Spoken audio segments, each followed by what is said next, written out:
So the public can't hear us now, correct? Yes, they can. And we are now officially live on YouTube. So as soon as Andrew makes me host again, or actually you can go ahead and start the meeting, Charlie, and we're ready to go. All right, thank you.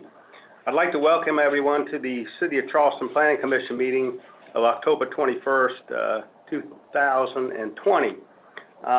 So everyone knows the commissioners are volunteers. They're appointed by our Charleston City Council, and I know everyone joins me in thanking them for their work. I'd like to explain the way we're going to run the meeting today. I'll read an item from the agenda. We don't have a long agenda into the record, and then we'll hear from staff. Staff will present it and give us an opinion on it, and then we'll hear from the applicant. Then we'll hear from anyone in favor of the application, then anyone opposed to the application, and then we'll give the applicant a chance to answer any questions that have come up or anything they want to say, and then we'll close the public aspect of this. And then Mr. Morgan or Ms. Stuber will recognize anyone that wants to be spoken that have signed up to speak, as well as I believe Christopher, I think Ms. Stuber will also read the written comments on each item of the agenda today. And we have a lot of people that want to speak, and we have a lot of written items, and we want to make sure we hear everyone. That's important to us, and we will. So, Mr. Morgan, would you like to introduce anyone, and then I'll read the first item of the agenda, and for the record, introduce anyone on the staff, Christopher Morgan, that's going to participate today? Well, sure. So I'm Christopher Morgan, Planning Manager at the City of Charleston Department of Planning, Preservation, and Sustainability. Chloe Stuber is making this whole meeting run. She is a planner in our office. Philip Overcash, a senior planner in our office, is also here helping us with tech issues. And Marcia Grant is our clerk, who will be recording things for the minutes. We don't have zoning staff with us tonight because we don't have subdivision requests. So it's just the planners tonight. Great. Thank you, Mr. Morgan. So we're going to go ahead and get started. The first item on the agenda, we'll do the first item, and then I think Mr. Bailey, I was recognized, had a suggestion on items 2 through 5. Oh, just to clarify, Chris, I believe item number 6, 580 Savannah Highway, is deferred, correct? That is correct. So if anybody's Great, here. thank you. Any other changes? Any other changes to the agenda? No, sir. Okay, thank you. Number 1, under rezonings, is Morrison Drive, Romney Street, and North Romney, Laurel Island Peninsula, TMS number 45902 00013 4611 303 and 464, and there's a number of zeros, and I'm gonna miss some. 0000000 02 006 023 and 038, approximately 196.6 acres. Request that subject be deleted from the Old City District Overlay zoning maps. Mr. Morgan. Okay, thank you, Mr. Chairman. So for members of the commission, so this is a request to work on the heights in this area and to clear up the precedence of the Old City Height District or the PUD in reference to the heights. And what this action will do is make it clear that the PUD is the determiner of the heights in this location for these properties. Currently, they are in the Old City Height Districts, the ones that were just listed. I'm going to go through a couple of the slides, but you all are familiar with where the Laurel Island PUD is. It's off of Morrison Drive, and there are some properties that are along Morrison Drive as well. And then there's the Laurel Island proper property. This is in our Century 5 plan. It's shown in the Century 5 plan as industrial and urban core.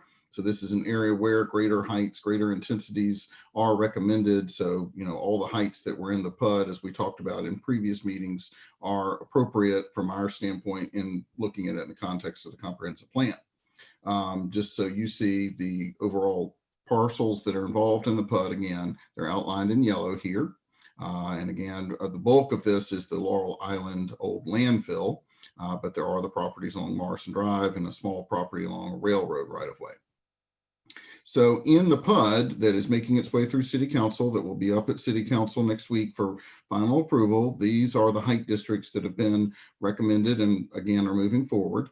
You have the tan color, that's the 2-story entertainment district on the waterfront to the east. Can you all see my cursor? Do you see a cursor moving around? Okay, great. I do. Yes, sir, I do. Okay, then there's a kind of tealish color here. That's the 2.5, 3.5-story district. Then there's a purple area that's the 8-story district. And then there's an area that is the 12-story district. Your action tonight is not about those heights. You all have already commented on the heights in reference to your recommendation forward on the PUD. What you're looking at tonight is just to remove these areas from the old city height district so there isn't dual regulation of them. It will now be covered with the PUD, assuming that this moves forward. But I just wanted to remind you that there were height districts already set by virtue of the PUD. These are the height districts that exist at present under the old city district. It's the waterfront district for the Laurel Island proper areas, which allows basically an infinite amount of height, provided you have an equal amount of setback from that height. And then we have heights that are the 412 district here on Morrison Drive. So those would become 8s as per the Laurel Island PUD that I showed you a second ago there. Those are parcels that are in purple. So that is essentially where we are. We do recommend approval of this. It's more almost of an administrative type change, but it does need to come before you all. And of course, it will go to City Council. It's already had first reading at City Council, and you'll get final readings at the meeting next Tuesday. Thank you, Mr. Morgan. You know, I was remiss. Let me just read so everyone knows the commission members that are here today. I should have done that at the beginning, and I apologize. Mr. Jimmy Bailey, Ms. Erica Harrison, Ms. Donna Jacobs, Ms. Angie Johnson, Ms. Sunday Lemphasis, Mr. Harry Lassane, who's the vice chairman, and Mr. Sean Flug, and myself, Charlie Carish. Thank you, Christopher. Since the city is the applicant, is anyone that signed up or wants to speak on this item, Christopher? Or Chloe? On the city end, I don't think we have anything else other than responding to questions, but I do believe the applicant has signed up and is available for questions, and Chloe can tell you if we've got other members who want to speak. Thank you. Chloe? Yes, Robert Clement has signed up to speak in favor. Okay, so And there are put him on two Roberts, and there are 2 Roberts on the list. I'm just going to promote both Roberts. And hopefully that doesn't cause any technical Will the difficulties. real Robert step up, please? We are here to answer questions if you need us to. Thank you very much. Thank you, Mr. Clement. Chloe, you said, Yes, is there someone else to speak? That's it. That's it? Any public comments? No. Okay, great, thank you. Questions of commission members on this application or motions?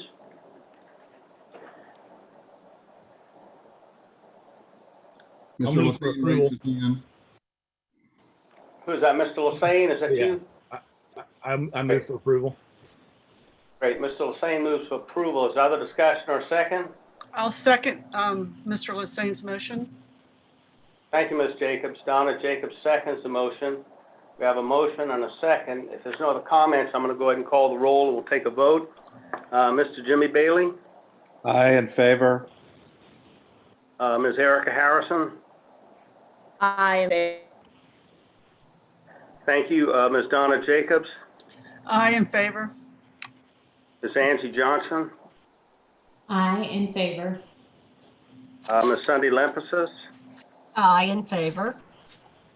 Mr. Harry Lassane? Aye in favor. Mr. Sean Flug?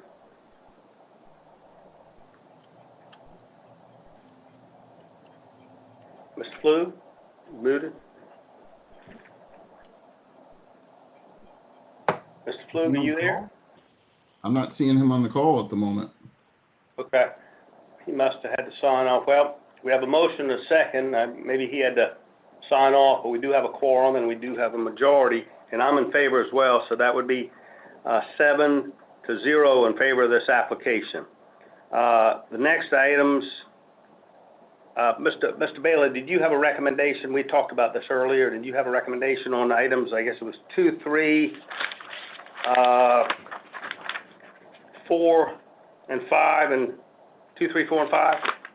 I do. I don't know if situations like this have come up in the past, but given the similarity in these requests, not to mention many of the letters that we received in our package address all of them, I think the fairest way to handle it for the applicants and those who are opposed would be to let everyone have their say on each of these before we take any votes, because it seems like there could be a situation where once you decide the first one, they could all go that same way. And I'd like to know if there are any differences. Right. I don't know if situations like this have come up before in the past, but I think it would be appropriate to hear from all of the. Right. And I guess what you'd like to do is take these items, I guess, more together. Is that correct? Or discuss them together? I don't know if we have, I assume we probably have to vote on them separately, would be my guess. Yes, That's sir. up for someone at the city, Yeah. but I would like to hear about all of them and discuss them all together. Okay. And I think Mr. Morgan was going to suggest that we take these all, discuss them together. I think since they're different applicants, we probably had to vote on them separately. But Mr. Morgan, didn't you want to recommend that we discuss them all together? Is that correct?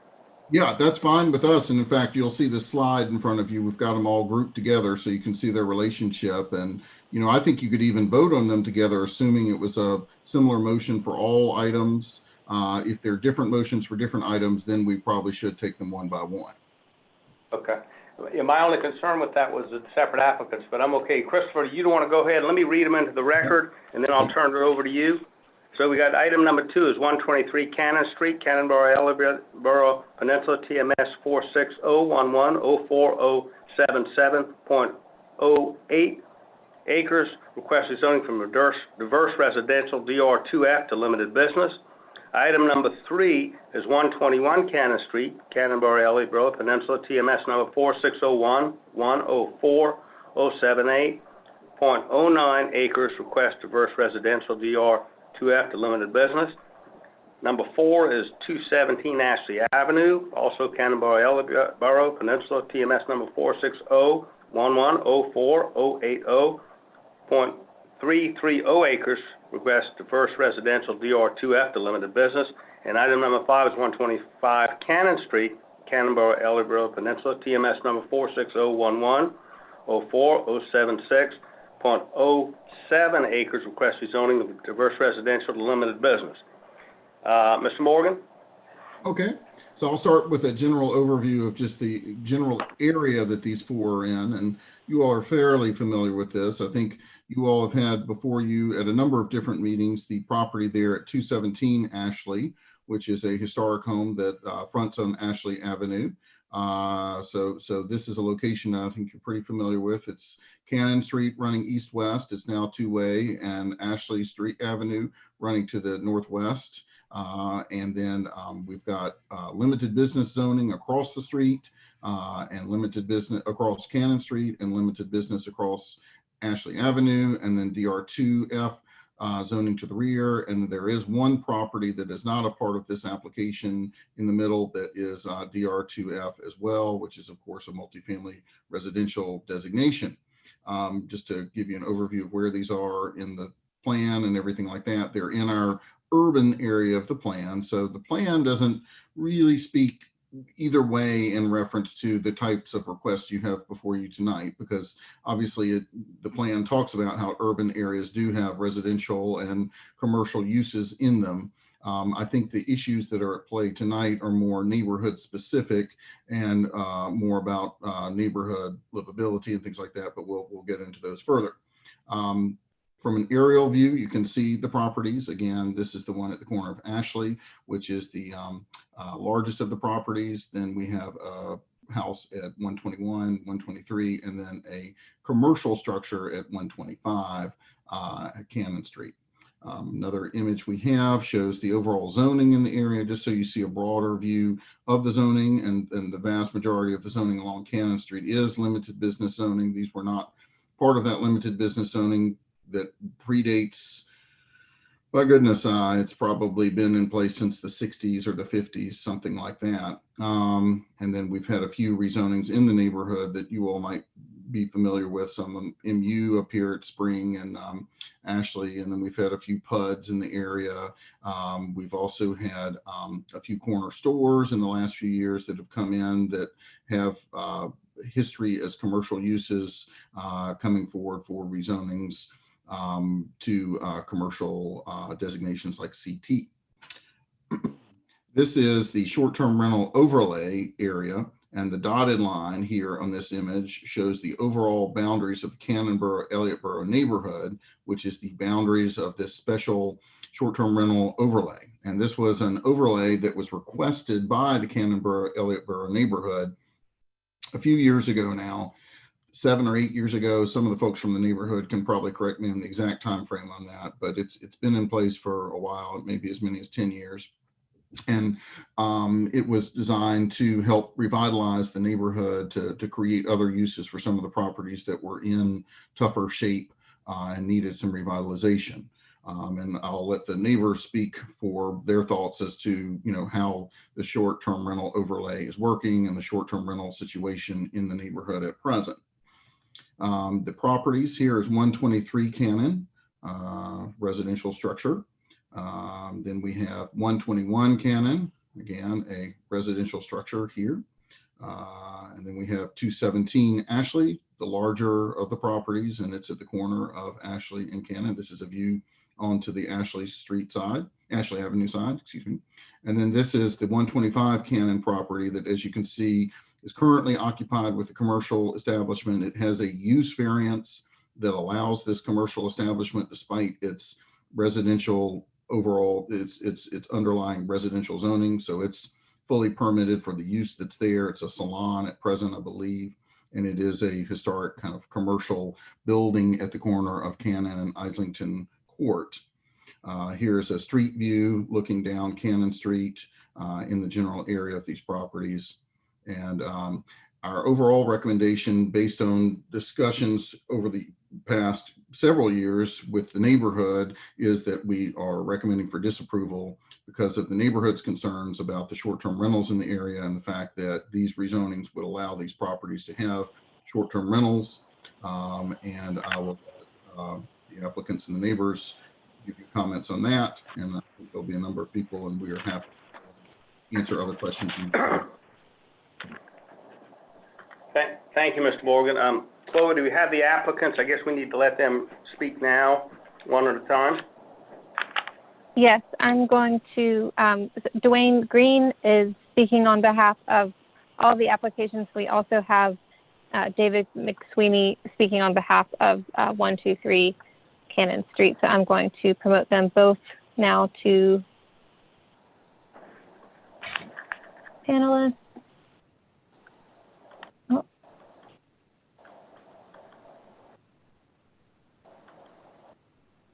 Okay.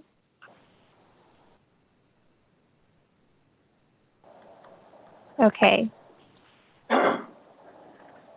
Dwayne, you should have, if you can please share your video and you can unmute yourself and speak now. Thank you very much. Let me turn down some of this light. I want to start off by thanking all of you for allowing me to present in front of you. My name is Dwayne Green. I'm an attorney here in Charleston. I have a special appreciation for the hard work that all of you are doing, especially in these difficult times, having served on some committee, some city boards before. So I know of the hard work of staff. I see some familiar faces, some familiar names. I've gotten to see a couple of you. And so I appreciate your consideration. I know this is a difficult application to present, only in that there's some history here, and I hope to go over a bit of it in my presentation. And I do thank Mr. Bailey for very astutely pointing out that these applications all have much in common, and benefit certainly from being presented together, not just so far as for the interest of time, but also many of the items and many of the issues are ones that the neighborhood and the city have been dealing with. And I think we all want a collective solution that moves everything forward in a way that allows applications like this to add to the vibrant fabric of this area. So I'll start by just mentioning and going from where Mr. Morgan did, and good to see you, Chris, that the Spring Cannon Corridor Plan was adopted by City Council in 1998 following a workshop for residents, businesses, and others in the area along Spring and Cannon Streets. The first of 6 proposals of the plan is to concentrate commercial uses along Spring and Cannon Streets. My clients, which are 4 of the 5 homeowners that face Cannon Street, have filed their applications to rezone from DR2F to LB because of the unmistakable reality that commercial zoning is not only concentrated and dominates as the plan envisions, but is exclusive on Cannon Street except for the applicant's homes, which are zoned DR2. And indeed, there's no other block of 3, 4, or 5 homes on either Cannon or Spring Street that exclude commercial uses. I'm sure you hear it a lot, but these neighbors want to enjoy the same rights as all of their neighbors on Cannon Street. Now, the applicant homes are 3 Charleston singles and a Charleston double. They all face Cannon Street and are zoned DR2, and they're in brown, I think, on this map. And a sea of commercial LB1 zoning, and that's depicted in the pink, to President Street where general business dominates. The homes whose zoning is depicted in pink to President Street includes Charleston singles and doubles. I just want to emphasize in terms of Cannon Street that no other blocks or cluster of 2, 3, or 4, or 5 homes from Cannon Street's beginning at Lockwood to their end at King Street, except for a single block of 5 homes on which the applicant's property is located between Arlington Court and Cannon Street's busy intersection with northbound Ashley that are zoned commercial. Thus, the commercial zoning of all the structures on Cannon Street, but for the applicant's homes, demonstrates that the applicant's zoning is totally different than the surrounding areas. So they're almost orphaned there, and we all know what the medical district is, and many of you recall, as I do, how Cannon Street and Ashley Avenue have changed, how Cannon and Spring Street have changed, even before they were two-way. So I got to serve on some of those committees, and I think what's happening in the neighborhood where you have wonderful cafes and you have general business uses and what's going on with the restaurants, I think it's just a wonderful revitalization that we've seen across the city. And I just remember 20 years ago wondering what the future would look like, and I think, with some concerns that are very aptly noted, I think things are going generally in the right direction because of the efforts of city planning and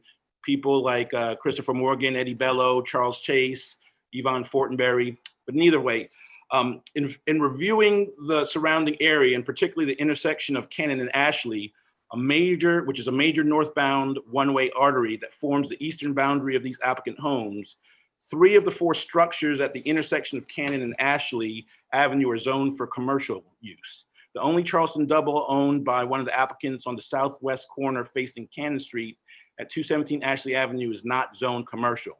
In terms of 217 Ashley Avenue, and that's the one on the corner, obviously, that you all have been interested about as well, 217 Ashley is not the only structure facing Cannon Street at its intersection with Ashley Avenue that is not zoned commercial, but there are 4 homes immediately south of that major intersection on the east side of Ashley Avenue and across from 217 Ashley Avenue that are zoned commercial, including a Charleston single and a double. So in further reviewing the surrounding area, a similar dominant and nearly exclusive commercial use is evident on Spring Street. Along the entire length of Spring Street, there does not exist an entire block of 3, 4, or 5 homes that are zoned DR2. Now, going into the more specific concerns, I've gone into that background. None of the applicants have expended design, preliminary bells, or improvement costs, and the applicant homes are, denied certain uses. We know that. Co-applicant David Sweeney at 123 Cannon is an engineer who owns McSweeney Engineering. He's denied use of his home as a home office unless the home is his primary home, and it's not. Similarly, McSweeney is precluded from using portions of his home for fellow engineers or from renting portions of his home as offices of any kind. And in speaking with members of the neighborhood, I don't think that anyone has any objections if McSweeney were to do this. I think there's a concern that there would be upzoning and short-term rentals. And of course, that's the specter that hangs over all of this. But McSweeney, as for one, that is not his plan, and that's not part of his application. He'd like to use it as an office. And his co-applicant, Kelly McSweeney, and she's going to read some letters of support because we know there have been some letters against as well. Kelly McSweeney is a medical doctor. She's denied the use of her home as a home medical office unless the home is her primary home, which it's not. And again, I don't think the neighborhood in its opposition has any objection to her using it as a medical office, but the fear is either she'll sell it or she'll turn around and make it a short-term rental. The McSweeneys are next door neighbors to the east. Their next door neighbors to the east are Bill and Carenza Armendariz at 121 Armendariz. I apologize for not stating that absolutely correctly. At 121 Cannon, they're currently residents of Chicago. They're similarly denied the use of their home as home offices unless it's a primary residence, and it's not, and they're precluded. Representatives of the applicants have attempted to contact longtime fifth homeowner Jerry Kalinsky, and he's at 119 Cannon Street. That's located next to the home at 121, obviously, and the Lowe's at 217 Ashley Avenue. And we were unable to reach Mr. Kalinsky. Jeffrey Kalinsky's next door neighbor on Cannon Street to the east are the Lowe's. And of course, they've been before this board before. You all know that Bob Lowe is a retired Air Force pilot and lawyer. He's a principal of his law firm. Like McSweeney and like engineer McSweeney and Dr. McSweeney, Mr. Lowe is precluded from using portions of his home as a law office or a fellow for fellow lawyers for renting portions. And again, that's what he's asking for, and we don't think that anyone in the neighborhood has any objections to this type of use. The McSweeney's next door neighbors to the west are the applicants, the Wards, and the Wards are co-owners of Clean Slate Enterprises at 125 Cannon Street. They are, as Mr. Morgan said, operating under a variance. The Wards operate Tabula Rasa Salon. A statutory condition of this variance is its continuous use. If that use ceases after a 3-year period, the variance tolls. And like the McSweeneys, the Armendariz, Lowe's, and Kalinskys, the Wards are precluded from using their property for the generation of other, as offices to support themselves or for their wedding grooming business. As an attorney, I feel, and this is my opinion, and obviously I've been a writer on a lot of these issues in the neighborhoods as well, and work with Mayor Riley on some of these committees, but I believe, and the applicants obviously do also, that it's reasonable that the Planning Commission allow a fair or enter a recommendation to City Council that the applicant's property be rezoned as requested. And again, I'm very cognizant of the worry. The worry is that the upzoning will become more, and we know there's a history here. And I understand the whole unwritten policy and the slippery slope, but every individual candidate deserves to be looked at on its merits. And I've reached out to the neighborhood leaders, and I know many of them, and I respect all of them that I've spoken to. And I believe that if the applicants use the property as stated in these applications, and the homeowners association sees what happens with these properties, this could be a model going forward of coming together with the neighborhood to create uses that add to the fabric of the neighborhood, add to the business variety, but do not bring a lot of the hazards of short-term rentals. And again, I understand the position of the homeowners association. If you've got to draw a line in the sand, perhaps, or feel like you have to protect the stock of existing short-term rentals for those owners, or to protect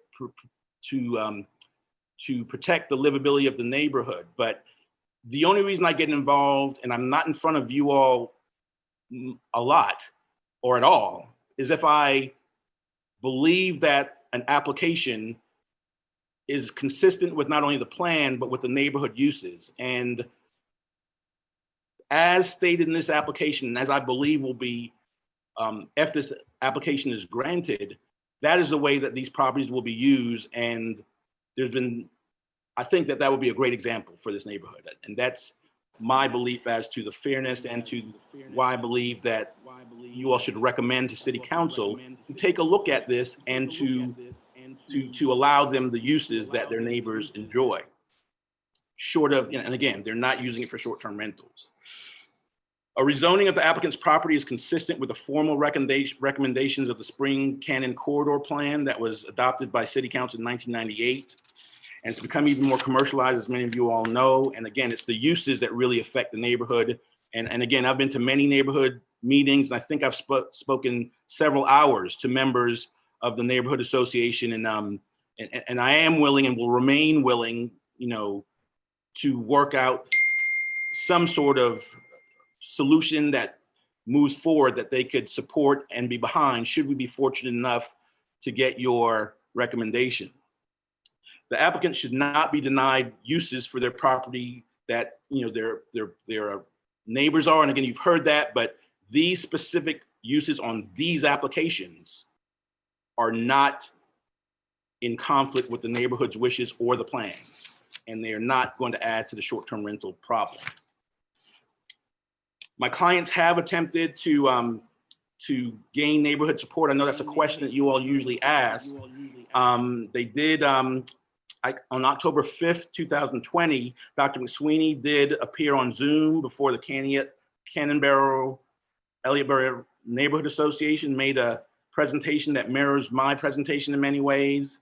19 families, according to those that attended, 19 families attended the Zoom presentation, and by a vote of 10-1, with 8 families not voting, my client's request was denied. So we have attempted in good faith to work with them, and will continue and hope that we would be allowed that opportunity to do that. I've spent multiple hours, as I said, talking with neighborhood leaders. I've spoken to some of you all who know me about my commitment to not only neighborhoods, but the city plan and what you all do. Again, I appreciate it and would never ask you all to go out on a limb unless I believe that the plan was consistent, not only with the neighborhood in the future, but also the plan that City Council enacted. So I will wrap it up by asking you all to hopefully and gratefully and prayerfully approve a recommendation for the 4 of these applications to City Council. I commit to work with the neighborhood, should we be granted that opportunity, to become a model and to show that you don't have to draw an arbitrary line in the sand to stop short-term rentals, but you can believe when your neighbors, not all neighbors, I agree, and I understand there's a lot of history here, but these are 4 applicants that I believe in good faith are trying to use their properties in a way that's allowable by the law, allowable by the city plan, consistent with the neighborhood's wishes, will not violate the livability. And gratefully and prayerfully, I ask for you all support and your vote and motion in favor, and hopefully approval of a recommendation to approve these 4 as a block. Thank you. And again, I understand there's differences, but I do agree with the comment stated that likely the 4 of these will be either approved or not approved. And I obviously will accept the will of the commission and appreciate you all's careful consideration. I know you've heard a lot from me, but I thank all of you and look forward to speaking with any of you and answering any questions. Thank you, Mr. Green. Chloe, do we have either David or Kelly McSweeney with us tonight, this afternoon? Yes, and he's still with us? Yes. I have the name Kelly McSweeney, and so I've promoted that name to panelists. If David or Kelly, you have you have the ability to share your video and unmute yourself if you'd like to speak. Thank you. Hello. Hey, we're trying to work out the sharing video. Just a minute. Okay, thank you, ma'am. We're fine. There we go. We're David and Kelly McSweeney. My wife Kelly will be speaking first. Oh, I wanted to just say that we moved to the neighborhood about 15 years ago, and we're very active in the neighborhood association, and we believe the neighborhood has become a much more vibrant place than it was. We lived there with our family, and the street was very busy, and we were very active, chairing the commission, the traffic and transport, to get the streets turned back to two-way traffic and to try to quiet the traffic. But we subsequently did move because our children were young and it was still a very busy street. And as mentioned, it is a commercial corridor. The Spring Cannon plan calls for commercial uses concentrated along those two streets, with more heavy commercial west of President. And as you can see on the map, we're east of President, but just, and it's a really quite a commercial zone. I did speak with the neighborhood about the possibility of having an office there, and they seemed very supportive of it. They are obviously kind of consumed and worried about the short-term issue, which I understand completely. And I've assured them that's not what we're intending, but we would like to have it limited business so that we could have a business in there. I've spoken with my neighbors. Obviously, all the neighbors on the block are in support of it. And I spoke with my neighbor across the street, Brett Johnson, who supported it. And I think that you probably received letters from a couple other friends and neighbors in the neighborhood who are active in the neighborhood. My point is just that we've been involved in the neighborhood and we believe in the neighborhood, and we're not out of towners. We're not developers. We're want to be good neighbors and good citizens. But we do feel that this little block has, for whatever reason, over the years, I don't think anybody can answer why, been excluded from the business zoning. And the whole rest of the street is zoned that way. And it seems very arbitrary to have our little block kind of singled out when it is very commercial. Anyone in the area would know that it is. Would you like to? Well, thank you for hearing our request. We appreciate all distinguished members of the Planning Commission and all you've been doing. I do feel that unfortunately, your responsibility is to ensure the fairness and to protect and conserve the value of property, which I do believe is the role of zoning, is not being fairly heard because of the specter, to use the term that Mr. Green had used before. And I feel that there, as my wife Kelly and as Mr. Green has stated, our request for zoning for limited business is consistent with the 1998 Spring Street, Cannon Street corridor plan. It's consistent with the Century 5 plan. It's consistent with the short-term overlay district. Oh, did I mention that I say that terrible word? The neighborhood association voted for the STR overlay group. Did they say it was for everybody except for our block? But now, because of a few bad apples who have not managed their property correctly, we're prohibited and prejudiced against having the highest and best purpose for our property. It's not, frankly, it's not about us. Our property is the person, if you will, the entity in question here. And although I'm very active in the neighborhood association, I do take umbrage to a very small group, and quite frankly, a very powerful little group, having this much power to sway and to condemn our request. And condemnation maybe is a strong word, but that's almost how you feel. And Kelly and I were very involved in the neighborhood association before it had as much power. And we fought tooth and nail to improve the neighborhood by working with Pena and Michael Mathis with the city's transportation department to convert the streets to 2A. Let me remind this commission that at the time there was great hostility and objection and dissent to go 2A on both of those streets. And I don't think there's anybody today who said, well, I think we should convert them back to one way. So I'm just bringing that up because we're consistent with the plans. We are talking about our property, not what our businesses. Yes, I am an engineer, a small businessman who am precluded from having my business in that property. Would I like to have the business in that property? I don't know. That's conjecture. But what is not conjecture is that this area, this gerrymandered zone, DR2F, is not consistent with the city's and the neighborhood's own plans. I feel there's almost like an unofficial and illegal moratorium on what we can do with our property because of short-term rentals. But it was this neighborhood association that worked to establish the overlay district in the first place. I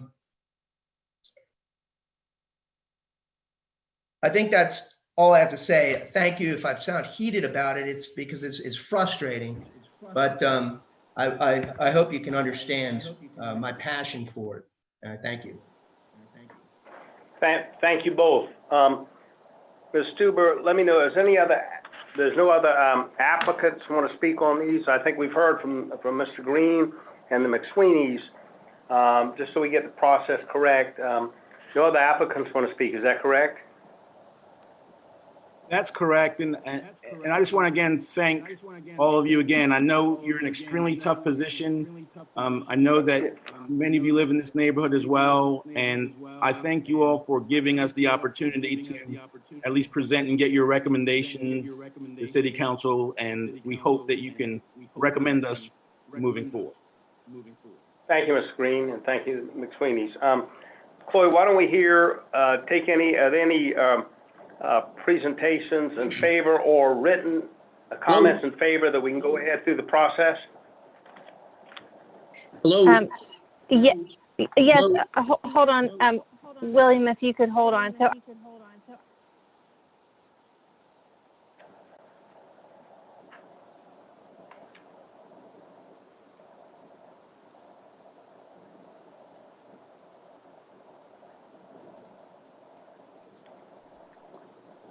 Chloe, are you there? Oh, was I on mute this whole time? Okay. We have William Armendariz, who's one of the applicants as well, and so he signed up to speak in favor, but is also an applicant. Okay, great. Let's hear from. I'm scared I'll mispronounce your name, but let's hear from you, sir. No problem. Armendariz. Armendariz is my last name. Thank you, sir. Yeah, and my first name is Bill. Yeah. So I apologize for some reason, I did submit the request to speak on this request. First, I want to say thank you for the Planning Commission to hear our request. I echo, we recently purchased the property that we have back in February of 2019 on Cannon Street at 121. And the picture that was shown earlier in this presentation does not do any justice to the work that we have done to that property since. So it looked pretty rough. Yeah, that's definitely not what it looks like today. If you saw that property today, we've invested a significant amount of money in that house. It's going to be our retirement home. And we have completely restored it back to what it looked like back originally in 1900 when it was built, and following all recommendations by the bar.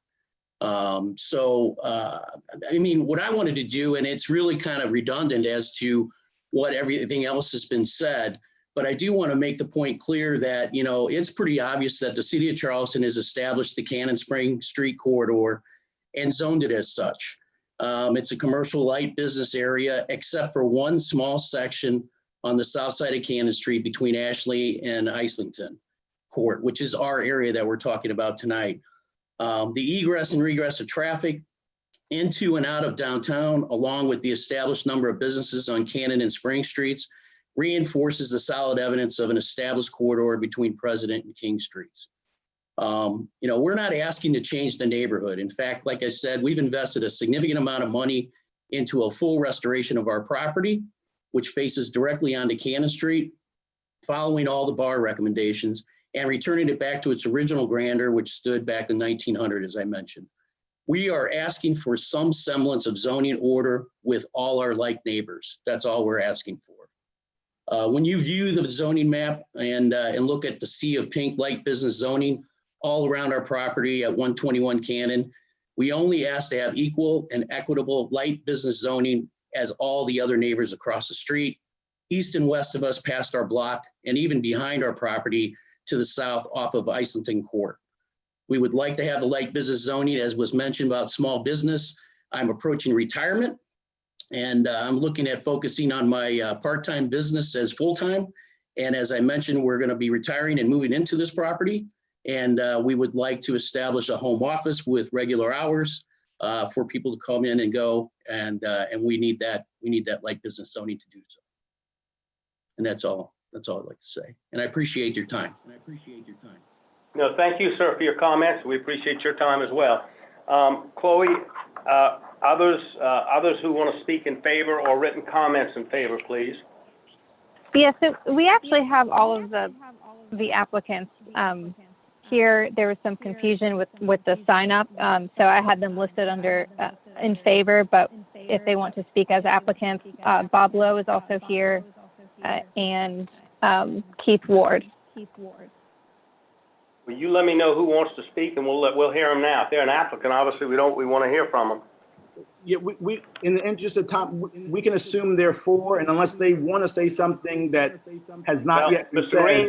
Mr. Green, I hear you, Mr. Green, but again, if they're an applicant and they want to speak, I want to hear from them.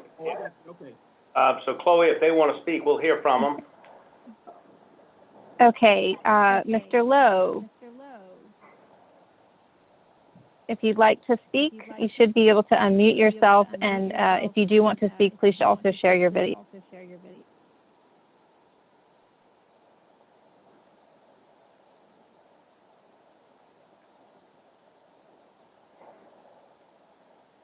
Okay, if I'm not sure if he's still. Maybe he doesn't want to speak. Okay, and then Mr. Ward. Okay. Mr. Ward, if you'd like to speak. Hello, I'm here. Can you hear me? Yes, sir. Go ahead. Yes. Could you also please share your video? Yeah, and tell us who you are and where you live as well, if you would. Thank you for the record. So I'm trying to show the video.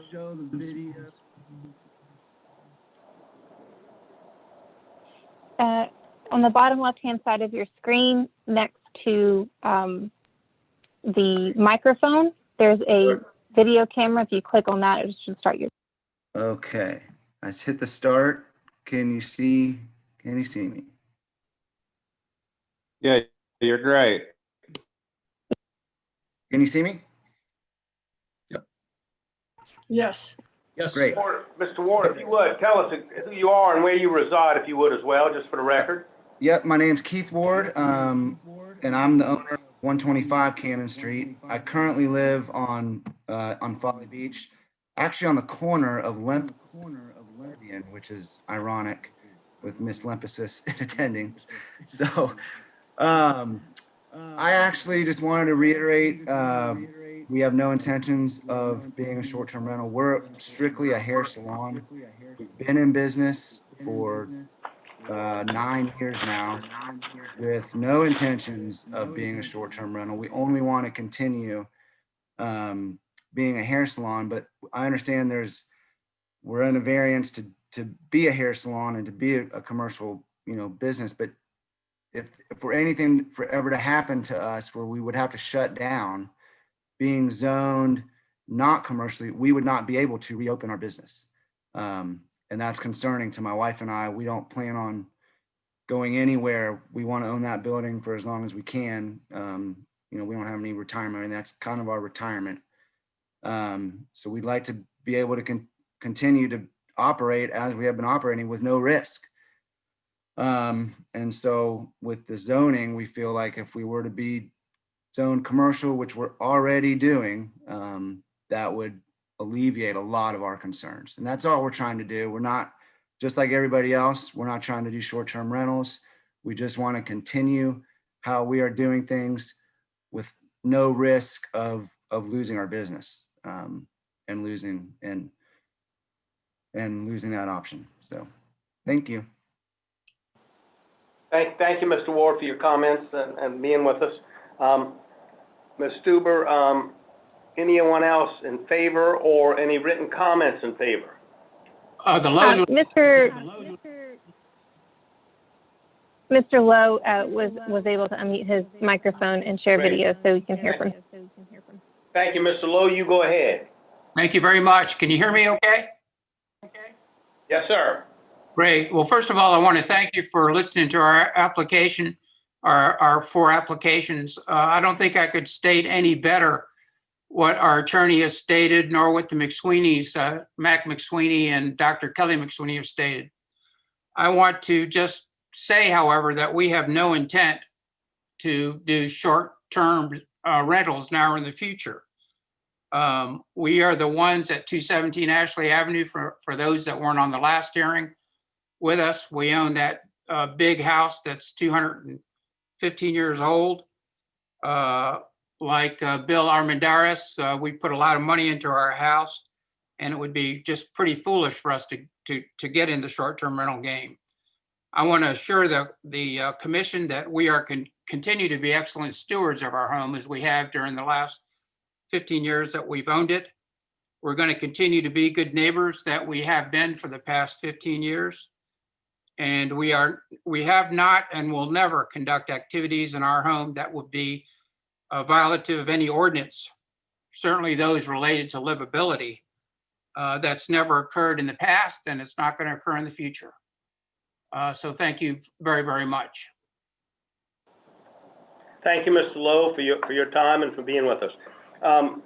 Chloe, anyone else to speak? I see there's 2 written comments from Mr. Whittle and Kirsty Sutton in favor of these applications. Is that correct? Is anybody else to speak or no? No, nobody else has signed up to speak in favor. So okay, I'm going to go ahead and read these 2 comments, and I'll go ahead and read these 2 comments, and if that's okay with you. There should be. Okay. Yes.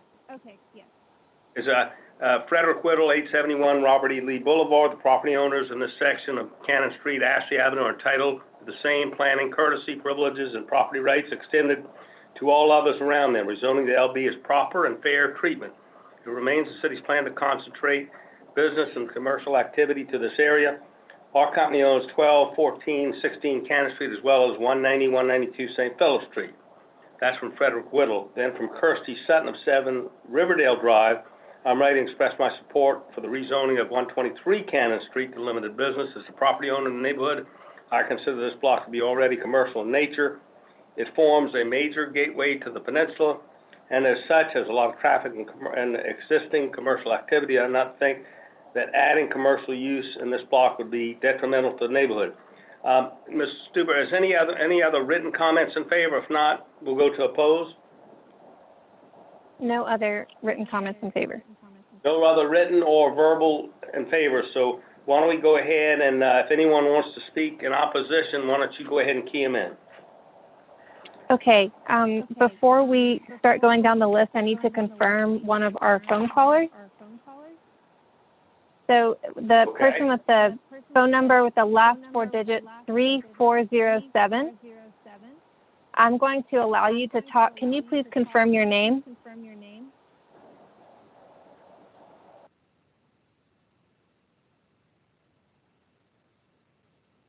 Again, the person who's calling in with the last 4 digits, 3407. If you could please unmute yourself. You may need to press *6.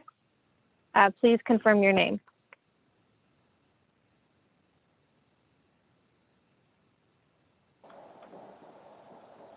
Chloe, if they're not, let's go to the next person if they're not around.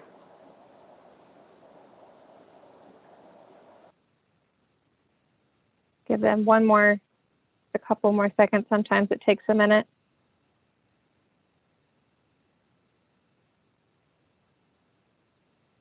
Okay. Let's go to the next Okay, one. so if we first on can. the list is Nancy Summers. Nancy, your microphone has been enabled, so you should be able to unmute yourself and talk. Yes. Yes, Nick, can you hear me? Yes. Yes, ma'am, we can. Hi, my name is Nancy Summer, and I'm sorry I am not on video, but I am traveling out of town presently and did not have access to video. I am the neighbor that resides at 213B Ashley Avenue, so we directly adjoin the property at 217 Ashley Avenue. And we have been dealing with the Lowe's at 217 Ashley Avenue's attempts to alter their zoning for the last several years. My comments most specifically would be to preserving the zoning on Ashley Avenue, though one of our major concerns with changing the zoning at 217 Ashley Avenue was also that the precedent would be set, which I think we are now seeing if entire blocks begin to request variances because of previously established zoning. It does set, in my opinion, a bad precedent for the future of who will be denied. I respectfully heard all of the applicants, Mr. Green is the representative, and I believe the McSweeney's, and Mr. Ward and Mr. Lowe. And we understand by your comments that your intention for your properties is noble or honorable. But what I'm a little bit confused by, if the hair salon has already been able to receive a variance for their business, why can't the other properties remain zoned as they are and go for variances, which likely would not be denied since the intended uses are so mild as far as affecting the neighborhood? Personally, I have absolutely no fears about short-term rentals. That is not why I have spoken for the last several years, and that is not why I am speaking now. My concern is the livability for the residents who have purchased residential properties and want to maintain them as residential properties. Because of the Lowe's property of 217 Ashley completely abutting the entire rear of my kitchen house, which is in the Ashley horizontal regime at 213B, we would be subject to any noise, traffic, crime situations that whatever business they deemed to put in there. And again, today, Mr. Green has represented that presumably the Lowe's wanted to put offices in there. We've heard that some of the other applicants want offices. The salon is already there. But what we've heard in the past for the possible businesses that would be at 217 Ashley included things like non-management on site, short-term bed and breakfast. We've heard wedding venues. We've heard spas. And that is what develops the fear that Mr. Green continues to speak of. It isn't what the intent of the current owner may be. It's the intent of who the next buyer may also be. And our understanding is always that the Lowe's intended to put the property up for sale as soon as they got the variance change, because last we were informed, they were not continuing or did not want to continue to reside there. We have also seen them make no attempts, though, to sell their home as a residence since the last time that they went for the variance. I apologize for rattling on. My understanding is that nothing really has changed since the last time 217 Ashley in particular went up for zoning and was denied all the way up to the highest levels. And frankly, as neighbors, we are a bit exhausted in having to deal with this every few years with the attempts to rezone. My question to the rest of the neighborhood is, if entire Cannon goes pink, including Mr. Lowe's house on Ashley, then we in the 213 Ashley horizontal regime are the next block. Do we then turn pink? And then is the next block pink? So now we have a pink zone all the way up to B Street. I do believe that will greatly affect both the nature of what the intent was for the neighborhood of a mixed-use neighborhood. It will greatly decrease the residents available to improve the residential feel of the neighborhood. And I respectfully ask the board to deny the zoning in particular on 217 Ashley, but because of the precedent on the other businesses as well. Thank you, Ms. Summer. Chloe, who is next? Next is Cashin Drolet. Good evening. Mr. Chairman, am I speaking to items 2 through 5 or just 2? Well, Ms. Drolet, we're actually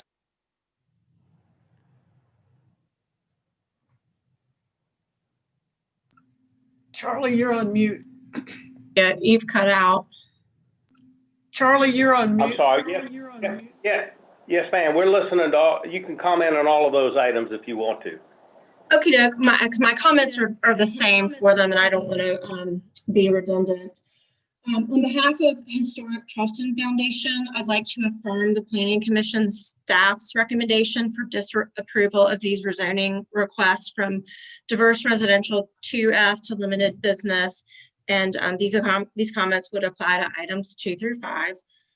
Limited business allows for intense commercial uses, including short-term rentals. The Cannonboro-Elliottboro neighborhood has changed significantly over the past couple of years as more and more properties have been converted to commercial uses and short-term accommodations. These Cannon Street and Ashley Avenue properties are all residential in style. Historically, they've had residential uses. We believe it's important to preserve residential uses where they have historically existed to ensure that this neighborhood does not suffer from a monoculture of use and also remains a desirable neighborhood to call home on the peninsula. We believe that rezoning these properties would alter the residential character of this block and respectfully ask the commission to disapprove this request. Thank you, ma'am. Chloe, who's next?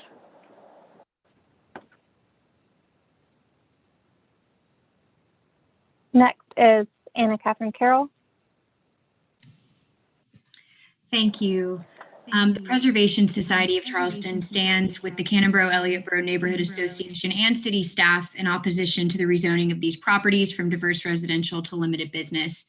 When the short-term rental overlay was created for this neighborhood, no one imagined the tremendous pressure the short-term rental industry would ultimately place on residential housing stock and affordability.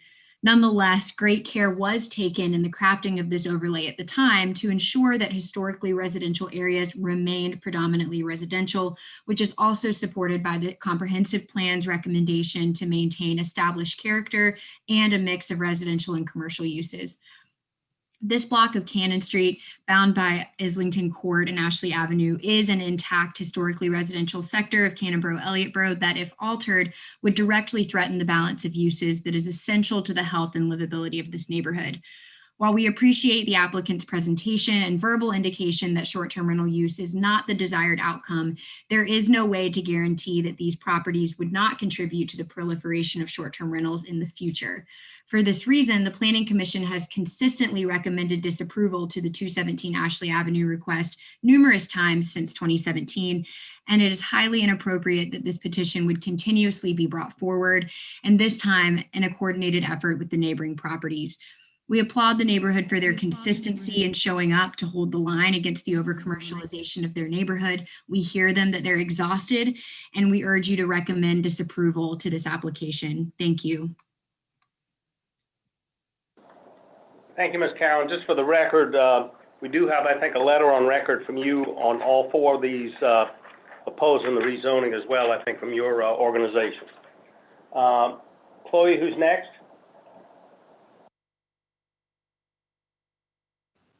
Next is Bob Holt. Hi there.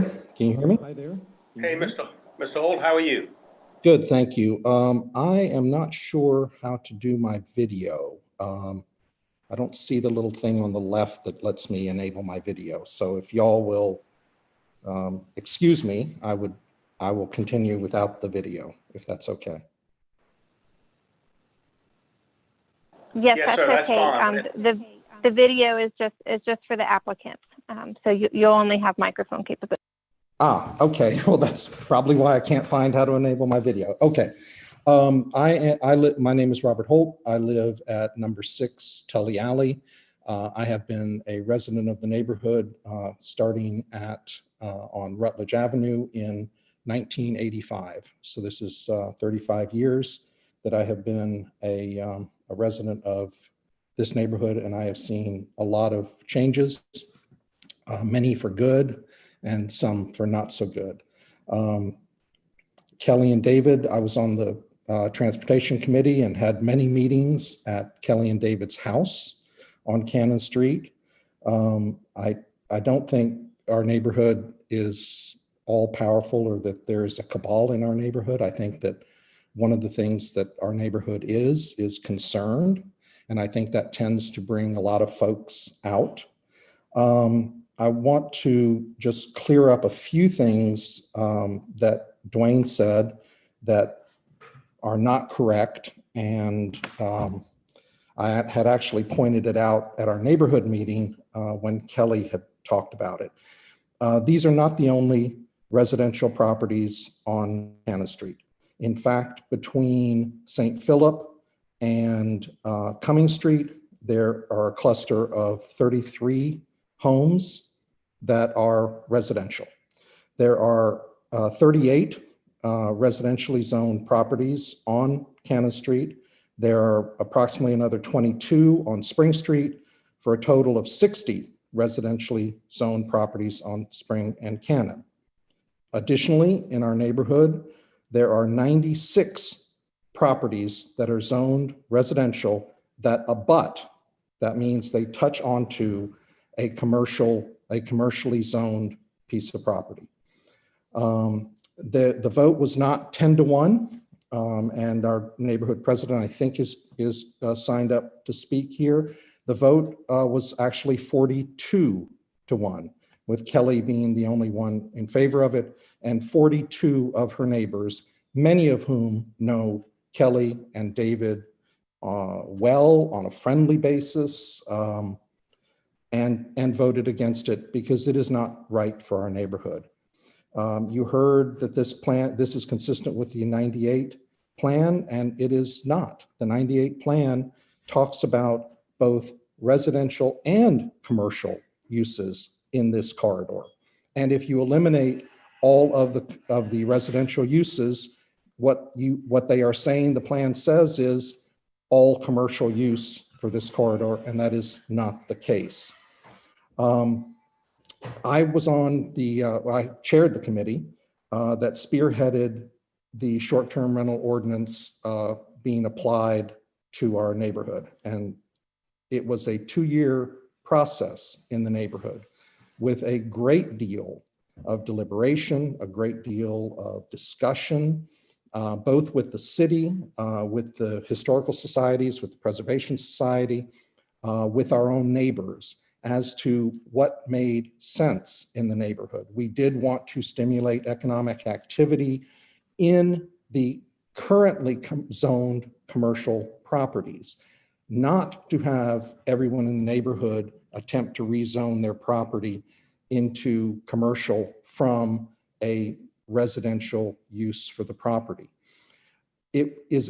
We have a delicate balance in our neighborhood. That balance is not preserved by taking complete blocks and rezoning them commercial simply because the neighbors want an additional use to the property. The properties that are seeking rezoning, with the exception of Mr. Lowe's property, don't have sufficient parking to be offices. They would be coming before you for a variance to put an office in the entire property. They do have sufficient parking. Some of them have sufficient parking to have a tiny office in part of the property, but none of them have sufficient parking to be an office. So I think it's a principle that you should not zone something to something that it does not meet, something that would require a variance to have it used in the way that it has been upzoned.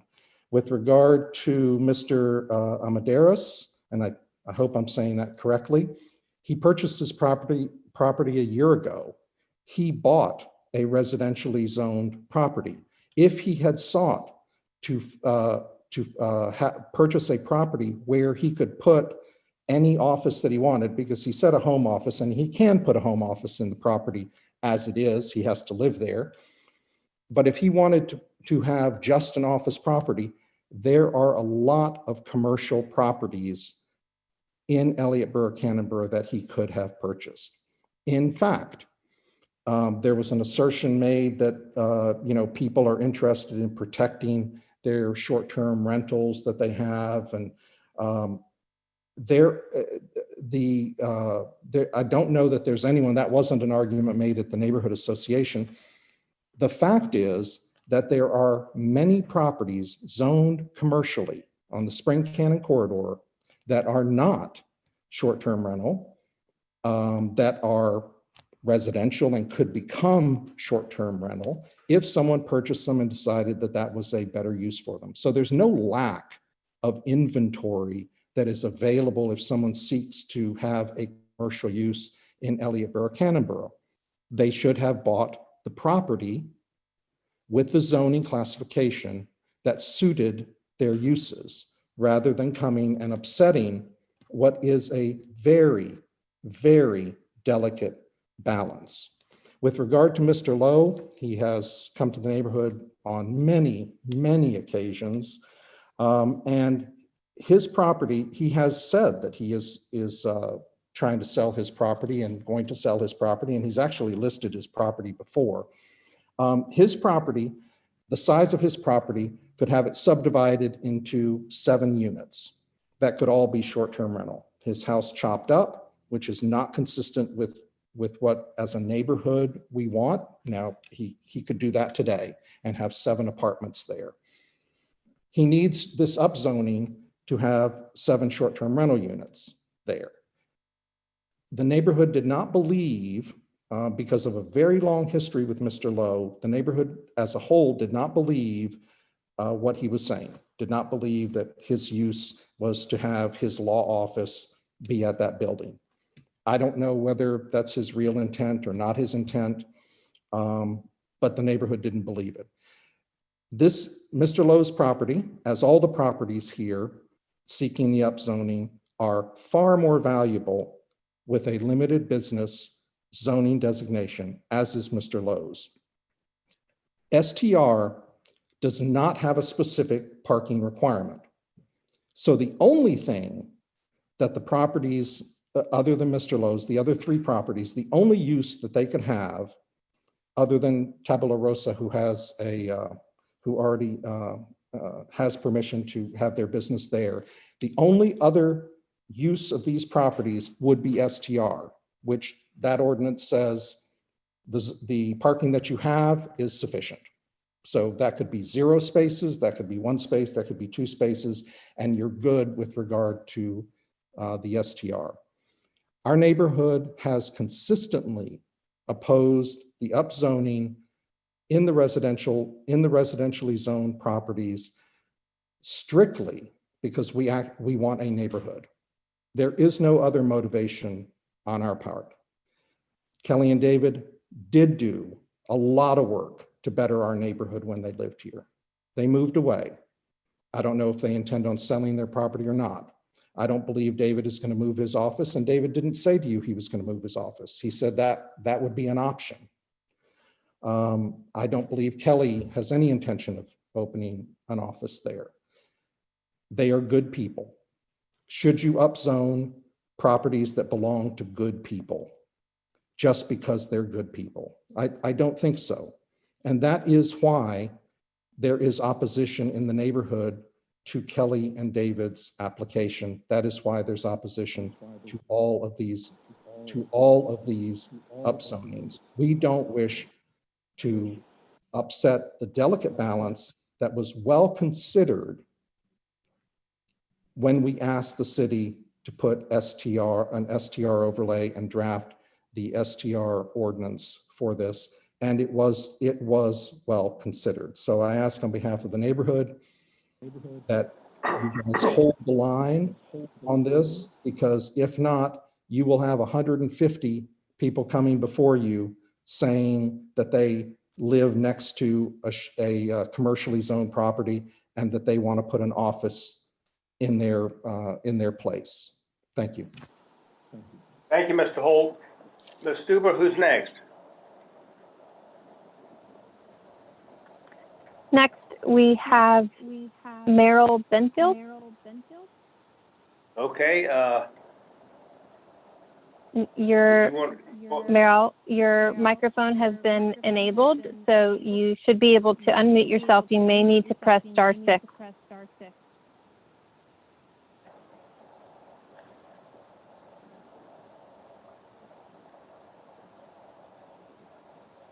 And Merrill Benfield, your microphone has been enabled. You may need to press *6 in order to unmute. Mr. Benfield, you with us? Chloe, who's next? We'll come back if we need to. I just hate to.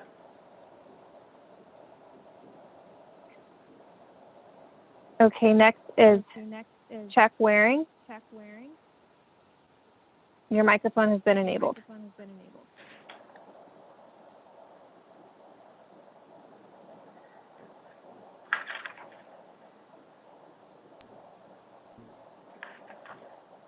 Mr. Waring, go ahead, please.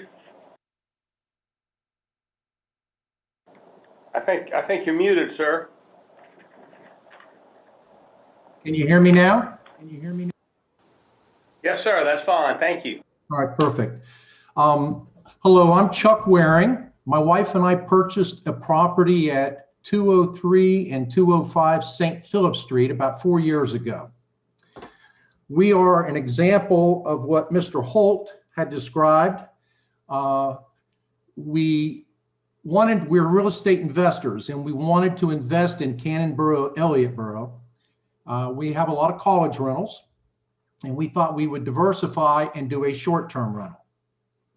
So we did our research, and we realized with the short-term rental ordinance that we were going to be required to have a commercial property.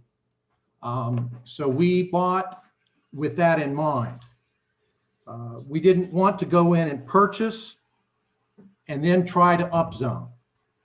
So we purchased it and used it as a commercial property, which was what it was zoned to be in the first place. And as Mr. Green indicated, he articulated it's a slippery slope, and it is a slippery slope. What we have witnessed in the past 4 years since we have owned, and by the way, we have put a significant amount of money into this investment ×3. We have a house up front that was $1850. A house behind it is $1870. We have a double lot, and we have plenty of off-street parking, maneuverable parking. So we did our research on it. The property, when we purchased it, was a college rental. They had, as we understand, 200 people keg parties there. The neighbors, since we have rehabbed it, have been very enthusiastic of what we've done. We're surrounded by short-term rentals. But I think it is a slippery slope. And what we've seen over the past 4 years is we see investors coming in, buying houses zoned residential with the intent to get them upzoned. And that's just not right for the neighborhood. So I concur with what many of the previous speakers have said that are in opposition. I don't think that the applicants here probably intend to use it as short-term rental. I'll take them at their word. But once it's upzoned, if they sell, they have no control of that. And then as Ms. Sumner said, you just get that scope creep, and it starts the domino effect. What properties are next? What properties are next? So I'm just one of those examples that came in and tried to do it the right way. And I would just respectfully ask the board to deny the request on those properties. Thank you, Mr. Waring, for your thoughts. Chloe, who's next? Next is Marion Hawkins. Okay, go ahead, please. Mr. Chairman and commission members, my name is Marion Hawkins. I'm president of the Cannon-Borough-Elliotboro Neighborhood Association. I reside at 86 Cannon Street. My residents have very well articulated, I think, a lot of the concerns and the position of the neighborhood. I want to clarify a few things. The owner of 123 Cannon did speak at our neighborhood meeting earlier this month. Her request was voted down 42-1. Her request, and she spoke on behalf of all these properties. Regarding, she did mention the office, and like I think one thing we've said that there was a vote, and that was 15-1 in favor if that she wanted to do a use variance. So if the true need is desiring to do an office, that would, I think that and some of these other properties could looked at on a one-on-one basis, and I don't see any that could be amenable. But I think obviously we've had many requests from 217 Ashley for different requests for different uses for the property, which all seems to be to upzone the property.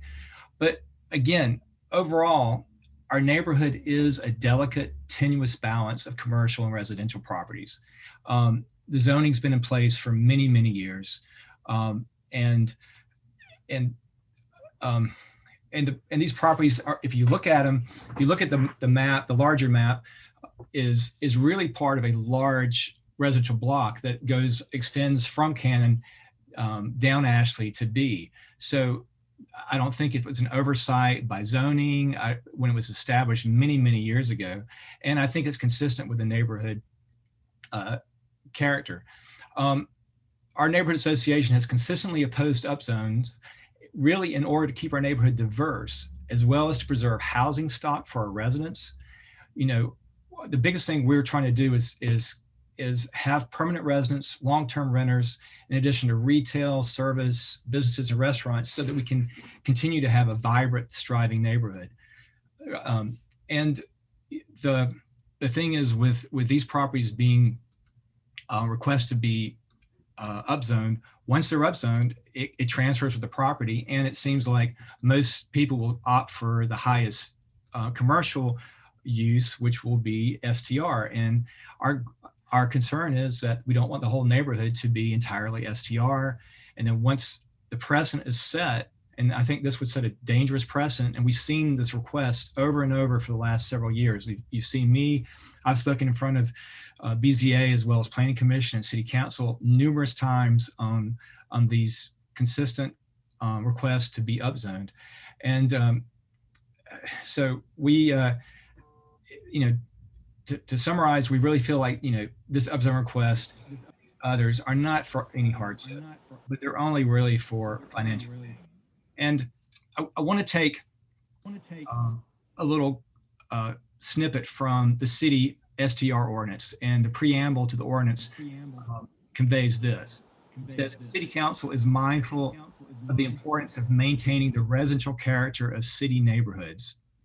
Absent appropriate controls on the number and manner and places of operation of short-term rentals, neighborhoods stand to be harmed by undue commercialization and disruption to the primary and overarching purpose of a neighborhood being first and foremost a residential community where people actually live, not a place of transient occupancy.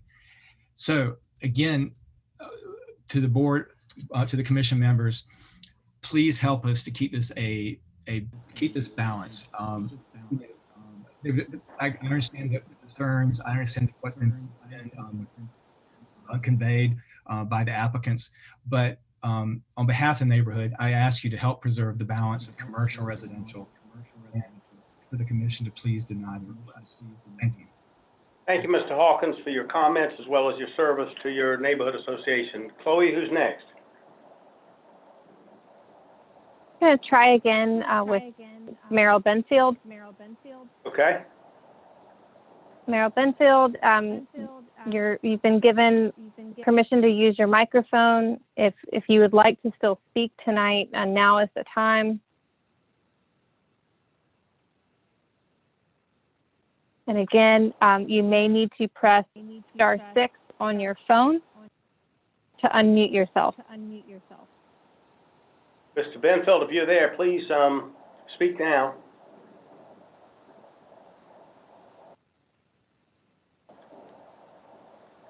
Okay, Chloe, who's next? Anyone else? I have one more person that signed up, but their name's not appearing on the list. I'm going to try the phone caller who was not identified earlier and try and identify them now. Okay.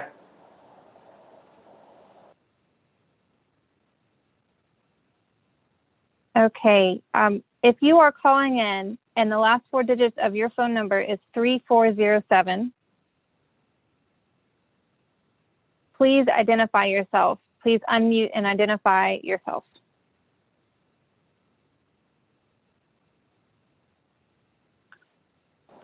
Chloe, what's that number again? That might have been me calling when my Zoom wasn't working at first. So I just want to make sure I didn't get on my other phone.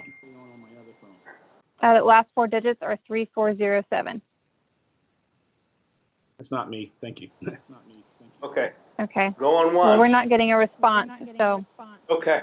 Anyone else signed up to speak in opposition, Chloe? No.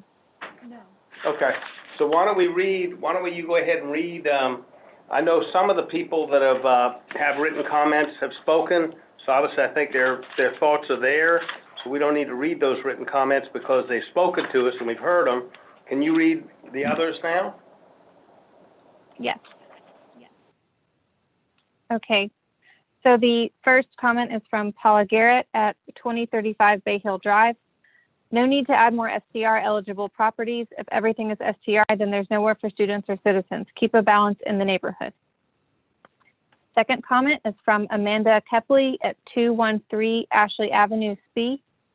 I do not support the request of these properties to be zoned to limited business. I live on the same block as all of them. The rezoning of these properties would directly impact my day-to-day life.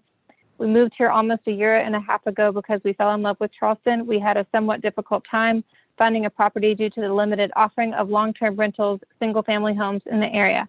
But we're so lucky when we stumbled upon our little house tucked back behind 213 Ashley. While we love our little house and our handful of neighbors that are not weekend visitors, I would be very disappointed at the addition of unnecessary potential for more short-term neighbors. I would love to have these properties be enjoyed by long-term renters' families. From Vernon Harvey at 12 B Street, F and G. I'm a homeowner at 12 B Street and I am opposed to change these residents into businesses. Our neighborhood has evolved to become a nice residential area and I chose to purchase my home for this reason. Changing the designation of these properties would significantly diminish the quality of the neighborhood livability. From Courtney Wagner at 257 Rutledge Avenue. My name is Courtney Wagner and I live with my daughter on Rutledge Avenue in the Canterbury Elbert neighborhood. I strongly oppose the upzoning of these DR2F properties into LB zoning. Our neighborhood is fighting diligently to maintain a balance of residential and commercial properties. Seems like every neighborhood meeting for the last few years has involved someone with DR2F residential zoning trying to upzone to LB or CT. Basically, all of our non-resident landlords want to kick their tenants out and have STRs. I get it that it's more money for them and they don't care about the neighborhood because they don't live here. No one would call King Street a neighborhood because it isn't, even though a few people live above the stores. We want a neighborhood, which means having neighbors, diverse neighbors of every age and ethnicity. This neighborhood is my home and my daughter's home. We have neighbors we love, many of whom rent their homes. If these continuous assaults of upzoning go unchecked, they will be gone and we will be an island surrounded by STRs. As an African-American woman with an African-American daughter, I have found a diverse community here that is both vibrant and inclusive. I love that we have restaurants and shops in Spring and Cannon and sprinkled throughout the neighborhood. I even support STRs in those properties that are already zoned commercial. Please protect our delicate balance and stop this onslaught by people who care more about the almighty dollar than they do about what they leave behind for others. From Barclay Murphy at 12 AB Street. I'm an owner and board member of 12 B Street, 202 Ashley Avenue. The thought of having our block overrun with STR is outrageous. We have worked diligently to bring our National Trust property back to life. We are vehemently opposed to Cannon Ashley properties represented by Mr. McSweeney being anything other than the homes they were built to be. please say no to a change of use for these properties. Cater Sparks at 118 Spring Street. Canterbury Alley has consistently opposed upzones in order to keep our neighborhood diverse as well as preserve housing stock for residents. Permanent residents, long-term renters, retail service businesses, restaurants, etc. are needed to ensure a vibrant and thriving neighborhood. We do not want the entire neighborhood to be all STRs. These properties request is granted a dangerous precedent would be established and will result in other properties will seek the same. From Edward Wright, 8B Street. As a property owner at 8B Street in Charleston, I'm writing to state my opposition to the upzoning being considered for the properties along Cannon at Ashley. It would be most inappropriate to do so as it would affect the housing of properties such as mine most detrimentally. I would appreciate your declining, again, this request. Kimberly Howard, president at Gathering at Morris Square, HOA, address 42 DeReef Court. Please be advised that there is strong opposition to the following request to upzone along Cannon Street and list the rezonings number 2 through 5. The owner of 123 Cannon Street spoke to the Canterbury Elburn October meeting on behalf of the entire group. We voted 42-1 against the upzone request for the properties. 217 Ashley requested an upzone 2 years ago from BZA, Planning Commission, City Council in the neighborhood and was denied by all. Both 123 Cannon and 217 Ashley have previously been denied. Please uphold the prior decisions not to grant these requests as it would notably change the fabric of the neighborhood. This neighborhood currently has a balance of commercial and residential properties. These properties seeking upzones are part of a large residential block that extends from Cannon to B Street along Ashley Avenue. Canterbury Alley has consistently opposed upzones in order to keep our neighborhood diverse as well as preserve housing stock for residents.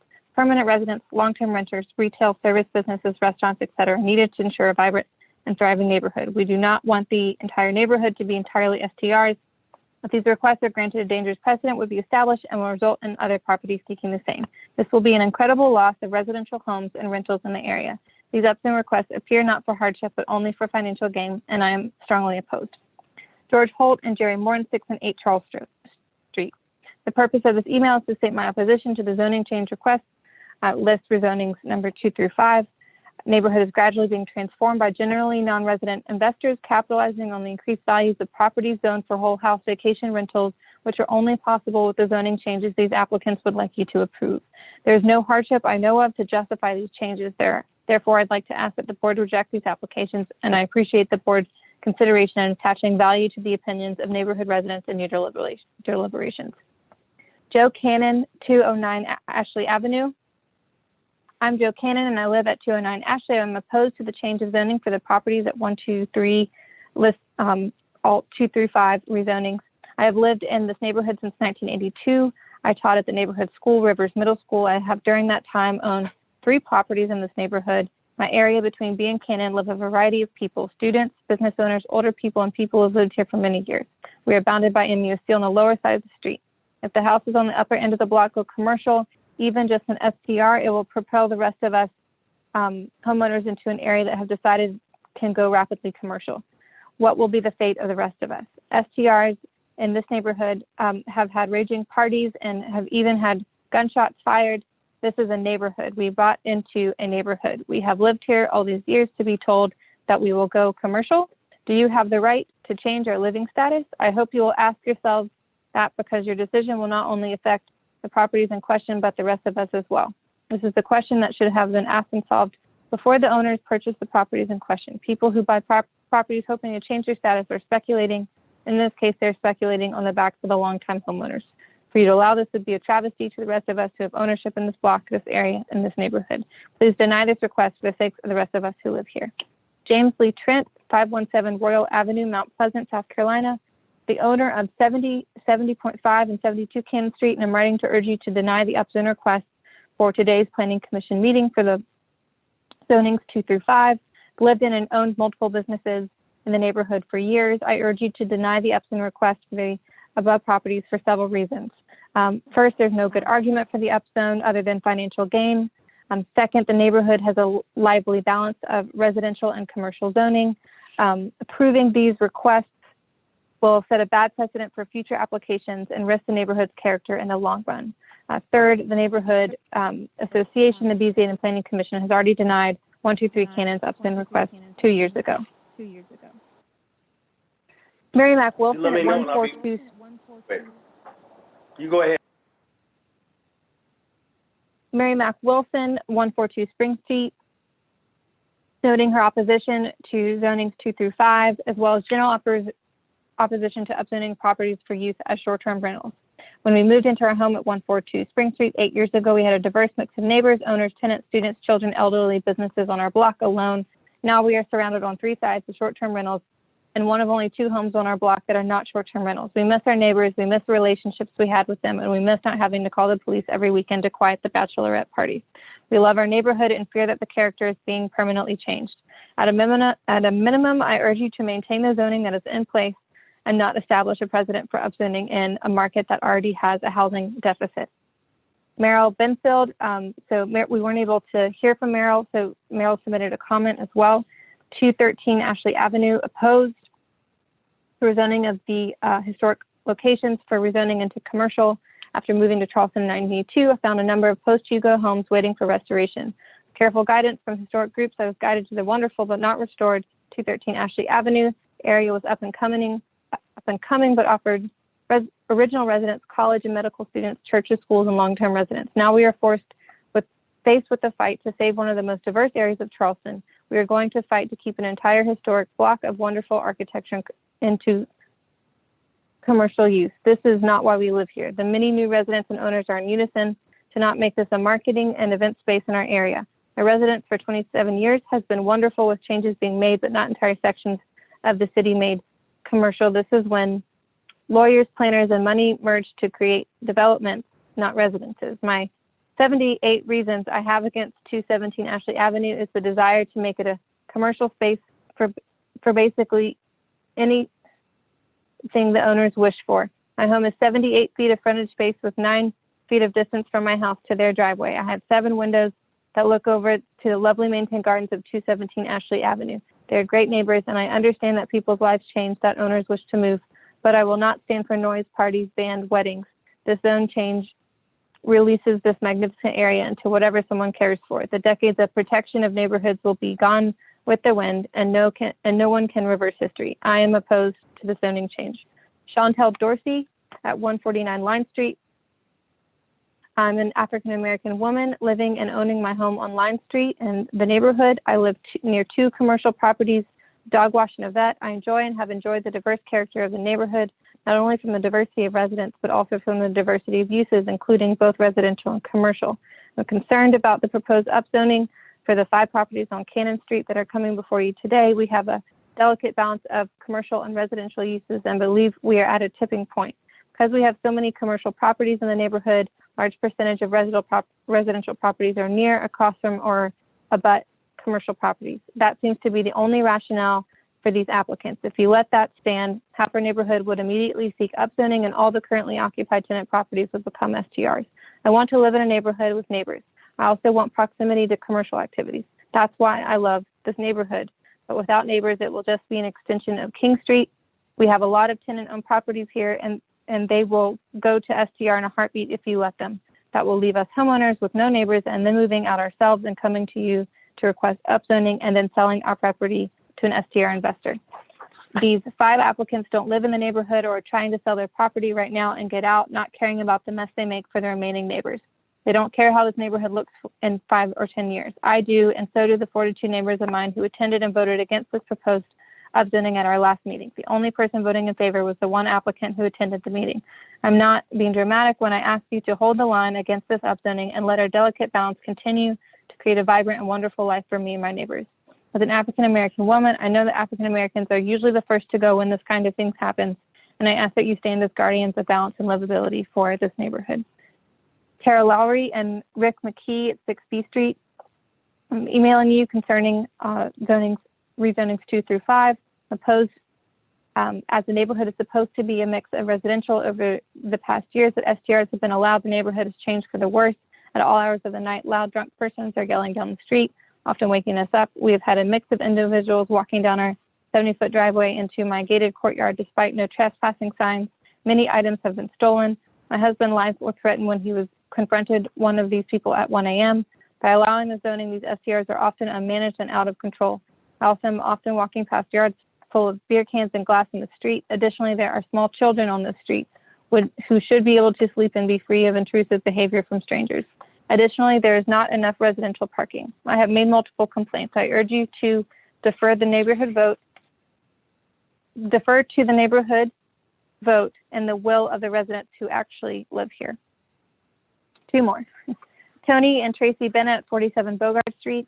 Please take the following as a vote against any upzoning for these properties along Cannon Street and Ashley Avenue. It lists all rezonings 2 through 5. We have William Turner, 247 Rutledge Avenue. Resident and property owner within the neighborhood residing at 247 Rutledge Avenue. I'd like to go on record opposing the requested zoning, listed rezoning 2 through 5. Neighborhood currently disproportionately burdened with short-term rentals.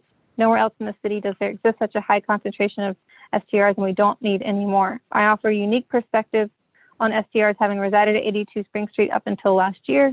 This was a home I had planned to be in for a very long time. In the span of 2 years, I went from having no STRs on my block to being the, sorry, hearing feedback. No STRs on my block to my being the last resident. I feel that I was forced out of the area due to constant noise from weekly bachelorette parties, bachelor parties, wedding receptions, spring break parties, and a host of other intrusive activities, including my driveway being used as a public toilet, my front porch being used for unwanted bridal, wedding, photo ops. The residents living in the surrounding homes of these properties deserve a life of peace and quiet. If these properties are rezoned, I guarantee you all their lives will become miserable, just as mine. Please put the lives of the people in the neighborhood above the applicant's desire to make money. After all, these properties were zoned for residential use when purchased by the applicant, knowing fully well that the allowed uses for the properties were. Once again, I respectfully ask that you deny these requests.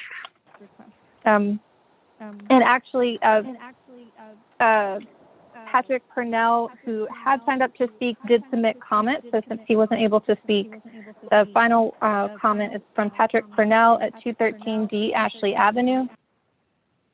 The owner of 213D Ashley Avenue has enjoyed the quiet serenity of the neighborhood for over 24 years. His house abuts 3 of the properties requesting rezoning.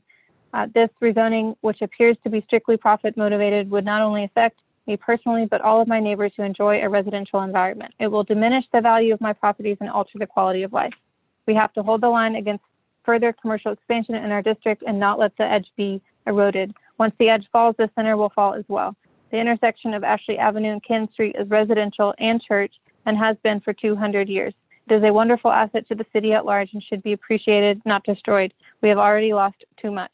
Let's protect what we have left. It is my hope you will vote against this upzoning request. So Chloe, you did a wonderful job. You get an A+, by the way. But you're out of breath, I know. Is that everyone that wanted to speak in opposition or submitted written requests in opposition? Yes. Okay, great. So now we would ask Mr. Green if he'd like to respond to any comments or give us any other information for the applicants or any of the other applicants.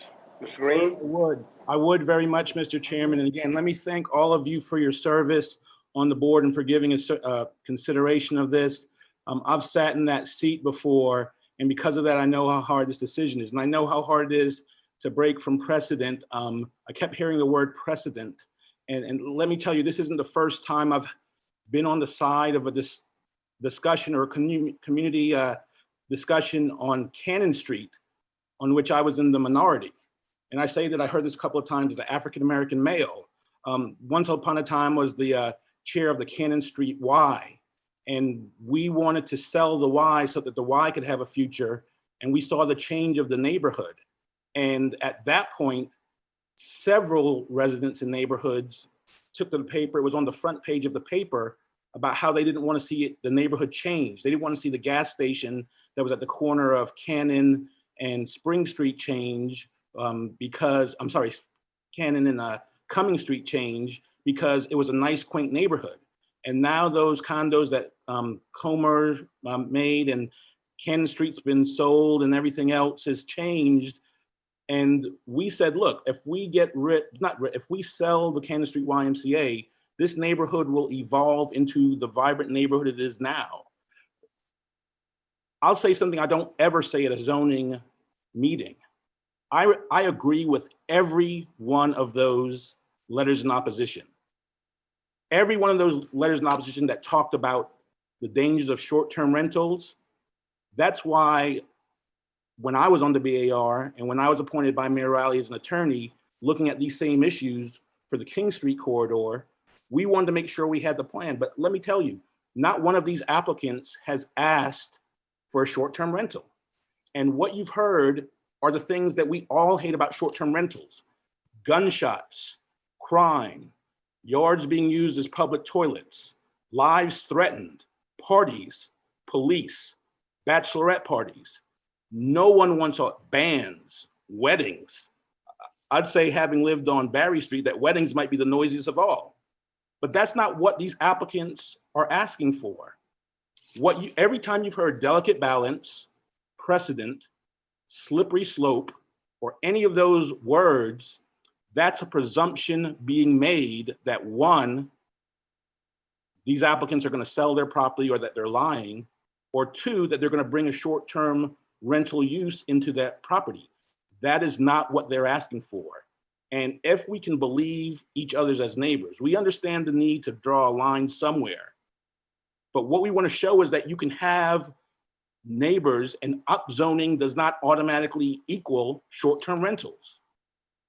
I agree that short-term rentals bring all of these harms, but none of these applications. And what I said to these applicants, knowing my reputation as a former attorney that served right after Bill Regan, looked at BAR and looked at several other zoning things, is, look, if this is a backdoor way to try to get a short-term rental, I can't represent you, because I live with everyone. I've been on boards with several people on this board. They know, and they have some belief in me when I say, you're going to follow through with what you say. And because of that, the building that's now on Cannon Street is not the YMCA anymore, and there's a YMCA somewhere else where there's growth. And that building can be used as something else. So I understand the groupthink. I understand that the same letters can be read for anybody that ever goes for an upzoning. And if that's the case, then no one ever deserves an upzoning. Because if you buy a property as one thing and your neighbors are gonna oppose you when you wanna change it because your needs change, and you say, I'll be a good neighbor, no one will ever get an upzoning. And Mayor Riley and Mayor Tecklenburg, I'm sure, would also say that the city's not against upzonings, or else the law would not allow it. You all are making a recommendation to City Council, and if we cannot find a use that does not bring gunshots, crime, parties, public toilets, I don't think any of these applicants want their properties to be used as such. And so it's a certain amount of belief that, at what point do we get beyond saying it's a slippery slope, it's a precedent, it's a delicate balance? If that's the case, then the neighborhood will never change. It will stay exactly like it is, because every change is going to bring the fear of short-term rentals. And what I'd submit to you, as someone who's been doing this almost as long as Bob Holt, but I look at it from the legal side, he looks at it from the real estate side, is that if you have a plan, and I think that's what Mayor Riley went against every time he wanted to change King Street into Charleston Place, or Upper King Street into a place where it's no longer you would get shot, or above Calhoun, is if you can get a mix of commercial and residents, yeah, there'll be some fits and starts, but if the neighbors are truly being neighbors, not people who just buy properties for profit, no one likes that. Absentee owners are what leads to 16 people bachelorette parties. These neighbors are not proposing that and would never do that, and I would not represent them if they did. And so when you make this vote, again, I know you're not getting paid for it. Many of you all don't know me at all, some of you do. But when I take an application like this, it's only because I believe not only in what the application is putting forth, but the things I used to write about in the city paper almost every other week. We need to stop gentrification. So I hear and feel what all African-Americans who said they're African-American in their opposition letters, that's the side I fight on. And I also fight for the side of people like the Dewberry or Sergeant Jasper, if they follow the rules, to be permitted a business use that does not disturb the neighbors. And that's what I've advocated for the last 20 to 30 years. So what I would say is, yes, if you look at this as one of a herd of people wanting upzoning, then yeah, you just deny every single one, and that's the easiest way to go forward. I was on the parole board for several years. If you always vote no, you never have to worry about someone going out and doing another crime. But the fear that I've heard for every single person that said precedent, slippery slope, delicate balance, or STR in their opposition letter is, yeah, we trust these neighbors. We're okay with what they want, but we don't know if they sell it, what the next person's gonna do.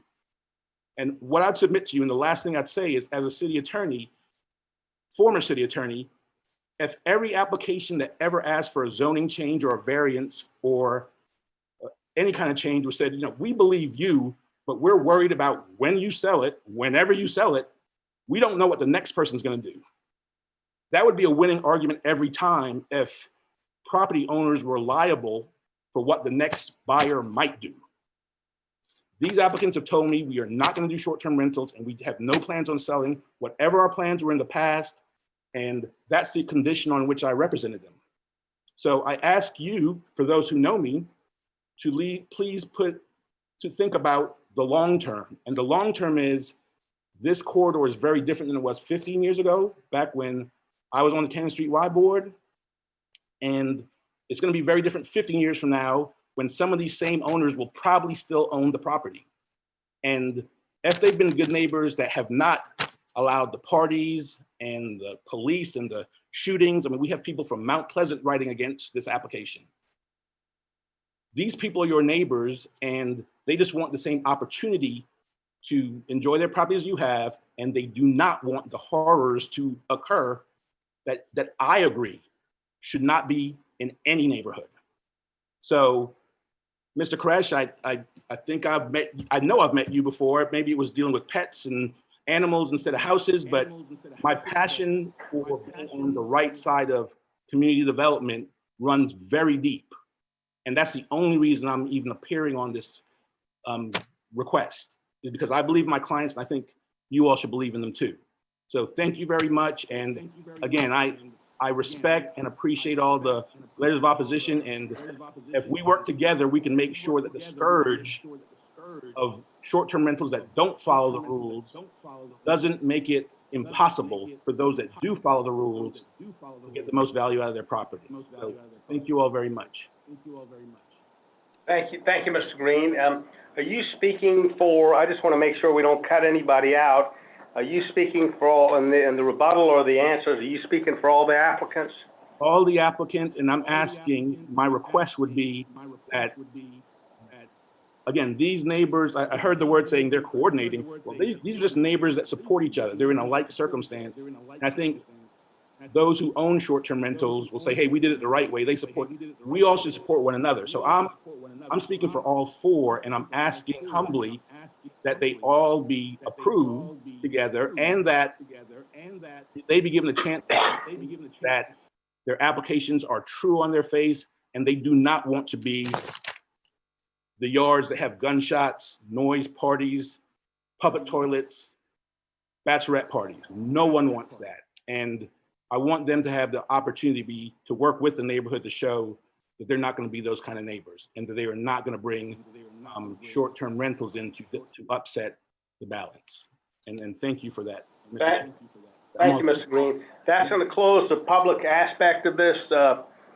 These items on the agenda, which are items 2, 3, 4, and 5 under rezonings. Is any questions, comments, motions of commission members? Mr. Chairman? Ms. Jacobs has her hand raised. Ms. Jacobs, you go ahead. Thank you, Mr. Chairman. I have a couple of questions before I consider any kind of motion. I know that we did take a vote on 217 Ashley Avenue in my first year as a planning commission, and it moved on to city council. Do we have any record that city council took any action during that time? Mr. Morgan, can you give us any information on that? Yes. So city council ended up not taking any action because the applicant kept deferring the item before them. And it was ultimately withdrawn by rule because over 365 days on a council agenda without action means it is, effectively not able to be considered again. And that came as of December 1st of 2019. Thank you. It was heard by you all. It was heard at Planning Commission. It appeared on 11/15/2017 PC agenda, then was deferred by the applicant. Then it was heard by the PC on the May 16th, 2018. It was deferred by PC to allow applicant to work on restrictions and covenants. Then it was heard by PC on June 20th of 2018 and deferred by the applicant during the meeting. And then it was heard by PC on 10/17/2018 and recommended for disapproval by the PC. Thank you. I have two more questions. When we show these pink regions on Cannon Street, essentially across the street and adjacent, is there any indication of how many of those limited businesses zonings are actually STRs? Is there a number that's easily stated? We don't have that. I mean, you could probably research it and look for the legal ones, but I don't have that at present. And we'd have to talk to our zoning staff that handles the STRs. Okay. And then it's my understanding of the reading of the short-term overlay zoning that only certain commercial zonings actually have the potential to go to STRs. So with that said, if these residents are very sincere in their soft uses of these properties, why wasn't a residential office zoning considered? Because I think that would allow these commercial uses that they're seeking, one, but that doesn't allow the upzoning into that STR next jump, if I'm correct on that. Was there any consideration for that or discussion on that point? Are you Mr. Morgan? I'm asking you. I'm asking you. I'm not aware. Mr. Morgan. All I know is that we were given these applications for limited business, so I don't know that question is going to be applicable. Okay. So there was. So you're not aware of any. Yeah, Ms. Jacobs, I believe Mr. Morgan had said something about possibly they could look at that again. I think, Chris, didn't we discuss that at one time, or? Well, I mean, kind of overlay for. If the commission wanted to recommend a different zoning, or if the applicants wanted to amend their applications for a less intense zoning, you all could certainly look at that and you could consider it tonight. They can't go more intense, but they could ask for less intense. And it is true that residential office or office general, those two office categories are not they do not allow rentals. There are parking requirements that go with them. There may be some limitations on how that works. It may end up being that, as I heard the neighborhood discuss a good bit, that a use variance works better for an office use, something like that. But it definitely sounds like there are opportunities if the applicants are just interested in office uses with some limited limitations on that sounded like the neighborhood was supportive. Thank you, Mr. Morgan. Ms. Jacobs, anything else? Well, I would like to compliment everybody on the presentation. This is a very difficult subject. I'm very impressed with the neighborhood, their savvy understanding of their neighborhood, their desire to keep it a delicate neighborhood. That's a very important part for a planning commissioner. That's actually stated that we should consider this as part of any zoning request or a rezoning request. So I really compliment these neighbors to come and take their time and speak in such an intelligent, savvy way on their neighborhood. It's really a nice thing to hear. I'm going to be so bold to make a motion right now that we accept staff's recommendation for disapproval for all of these residences based on what was heard from staff. So Ms. Jacobs, your motion is to deny rezoning number 2, 123 Cannon, rezoning number 3, 121 Cannon, rezoning number 4, 217 Ashley, and number 5, 125 Cannon. Is that your motion? I'm not trying to put words in your mouth, but is that what your motion is? That's correct. And if they would like to consider these lesser commercial zonings, then we could have a conversation about that tonight. But that's my first recommendation. Thank you. All right. Thank you. There's a motion of denial. Any other comments, questions, or of commission members? Mr. Chairman, Go ahead. Go ahead, Mr. Lassane. Go ahead. I would like to second Ms. Jacobs' motion and very briefly just make a comment. First of all, I think I'm speaking for myself on this, but I think the rest of our commission would probably agree with me, and that is that this is not personal. This is not, these issues we're making policy decisions, not personal decisions about whether we like somebody or whether they're nice or whether they're not nice. The applicants here are represented by able counsel who I've worked with for many years and have great respect for. So this is not about whether or not we like somebody or not. So let's put that aside. Or whether we believe what they say. Whether an applicant says, well, I'm not going to do this with it or I'm not going to do that with it. I mean, that's useful information, but for me, it's not determinative because what we're talking about here is the use. No property owner can say that they will never sell a property. It's very unlikely that a property would never be sold. And the zoning runs with the land, and it's not related to the particular owner. If that's the desire that the owner only wants the use to go with their ownership, then really a use variance is the way to go, because it would end with their use. For me, all the reasons that Ms. Jacobs mentioned is why I second her motion. We've seen, for example, the Ashley Avenue property a number of times. My position hasn't changed on that. And, the city passed the short-term rental ordinance, which included the overlay district for Elliottboro, Cannonboro. And we spent a lot of time on that. And that ordinance, granted certain rights to certain people and depending on what neighborhood they lived in, and it took some rights away from people depending on what neighborhood they lived in. And that's the nature of zoning, and that's what we're doing here. Is we're saying we're going to stick with the zoning that is on the property. That is my recommendation anyway, and I don't think that's an unfair thing to do, because I think that's the policy that we've applied. The comment was made that if we do something here different than we've done before, then we're going to have a line of people to rezone their properties in Elliottboro, Cannonboro. Well, I got a news flash, and that is that we already have that line. I mean, we deal with this on a regular basis. Just about every meeting there's one of these, and it's the same arguments typically that are presented by the applicants. And for myself, I come back to the same reasons for voting to deny the rezonings. And then I'll close my comments by saying, again, this is not personal.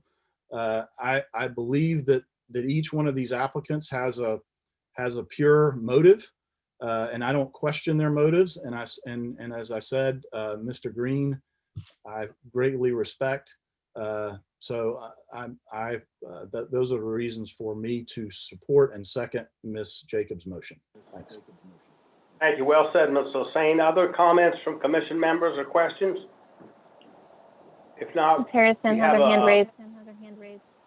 Who doesn't? Ms. Harrison? Go ahead.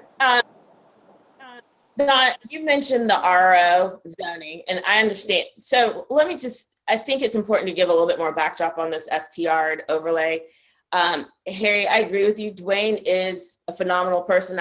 We all have had some form of working relationship with Dwayne, in the past, but I feel like I've been practicing law for about 15, 16 years. So, my intro to all of this stuff is vis-a-vis Dwayne. So Dwayne, yes, I think we all know that you've got your integrity is intact. This STR overlay, and it started, I think, well into 2012. And then there was the commission to revisit this idea. And at one point in time, the STR overlay was going to see a sunset, and the neighborhood association itself, and along with other people, advocated to remain intact the idea that properties that are commercially zoned, that were commercially zoned at the time,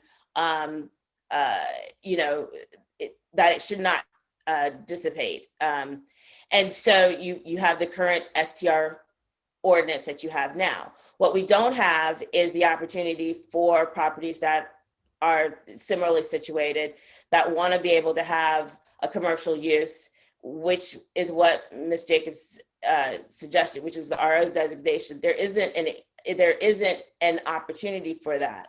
And I think we, you know, in an activist way of a commission, we need to go back to planning and say, look, you know, this is something that is viable. You know, the opportunity is there for properties that are similarly situated, that may be zoned residential, that may sit on a commercial corridor, but instinctively, it is true, the zoning goes with the land. There's nothing that precludes the ability for a property that is rezoned to be used as an STR. And the only way we can rectify that is by creating another base zoning opportunity that allows for a property to be zoned commercial, but excludes the opportunity to have an STR.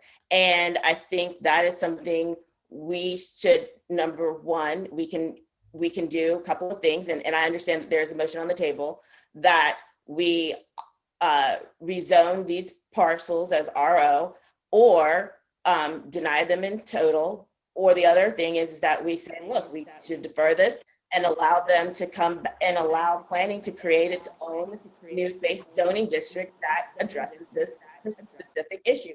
We're going to constantly see this. It's a constant. I mean, I'll use even my own example of a property that I rezoned, and I have a partial rezoning only to fit the size of the building, the sweet shop that exists on it. And it is a slippery slope, because what prevents, you know, another owner to say, wait a second, they were originally zoned DR2F, they couldn't get it, and now the whole parcel, we've seen this, you know, earlier this year. We've seen it actually twice on the same parcel this year. So the question is going to keep coming up. If you want a commercial zoning along this avenue, what do? We don't have something that creates that exception. And I wonder if it's now time for us to say we need to do that as a part of, you know, this process of even our own comprehensive plan. Thank you, Ms. Harrison. Well, good thoughts. I think that staff should look at this and address some of the questions you had and that have been brought up about people that want to have businesses in their home there. I do think, I'm gonna echo, I think the LB is a little bit just too broad for me in this area for that. And I respect Mr. Green and what he has to say about what he feels the client's intents are, and I respect that and I believe him. But I do think it's just too broad to change it to the LB zoning, which would allow this. Other comments or questions of commission members? If not, we have Mr. Bailey has his hand raised. Go ahead, Mr. Bailey. I really just wanted to, other than about 10 seconds when her audio cut out for me, I wanted to agree with everything that Ms. Harrison said. You know, when I look at this base zoning map, that sure looks like a commercial corridor to me, but I understand the short-term rental issue. And it seems like maybe we've got a short-term rental issue more than we have a zoning issue.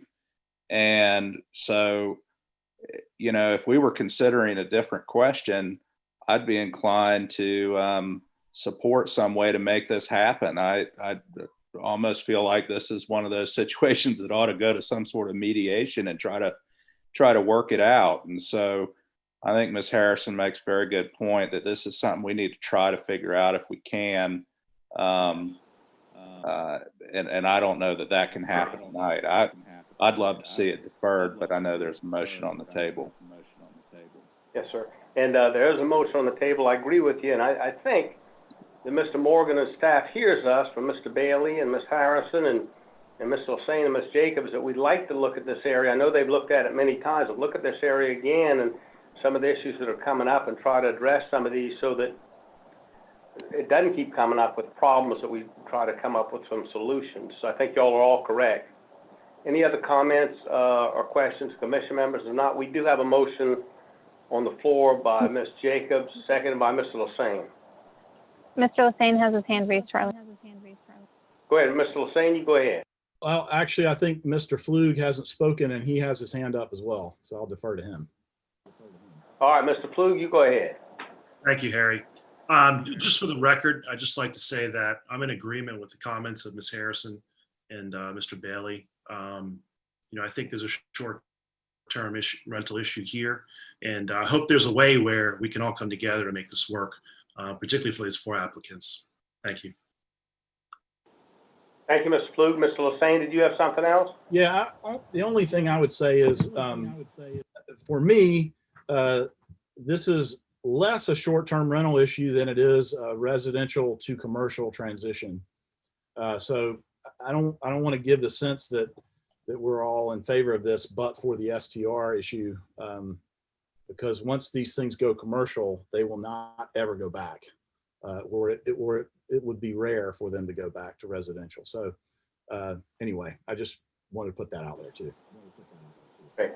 Thank you, all of y'all. Any other comments? Go ahead, Ms. Chairman? Jacobs, you said something? Yes, I want to thank everybody for the discussion, because that was what I was hoping it would lead into. But I would only caution a deferral, because if we don't make a judgment one way or another tonight, then we bless the application as it's stated. So we can't defer tonight. We can either resolve the issue or vote to support staff and come back to it with a better recommendation. Thank you, Ms. Jacobs. And again, there's no motion to defer on the floor. And actually, I think Mr. McCann, our past chairman, used to say to kick the can. I think we need to deal with this as we do tonight, and then ask staff to help us come up with some solutions for this area as voiced by Ms. Harrison and Mr. Flug and some of the other commission members. So any other comments, questions, commission members? If not, there's a motion to deny by Ms. Jacobs and seconded by Ms. Harrison has her Hossain. hand raised, Charlie. Her hand up. Ms. Harrison?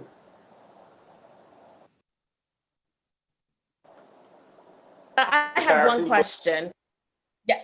So based on your motion is a denial, but it doesn't. If the applicant wanted to do RO and they wanted to address that now, would you be open to hearing that? Because they may say, no, I don't want to do it, but I want to hear them say they don't. Would you want to know if that was something that they wanted to come back with, or you want to say? Well, I think we run a slippery slope of talking about what an applicant wants to do. Ms. Jacobs, you want to answer that? If the commission is willing to listen to that for all the applicants, and each one may have a different sort of idea about that, or they may want time to think about it.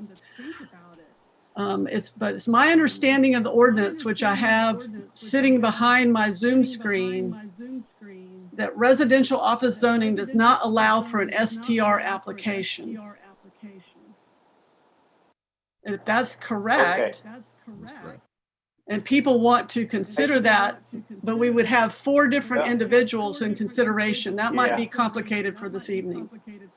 Yeah, and that's why my concern is, I think that staff needs to look at this. I agree with Ms. Harrison that I know to resolve this with all 4 parcels and 4 items on the agenda would be difficult. So anyway, as it stands now, we do have a motion to deny.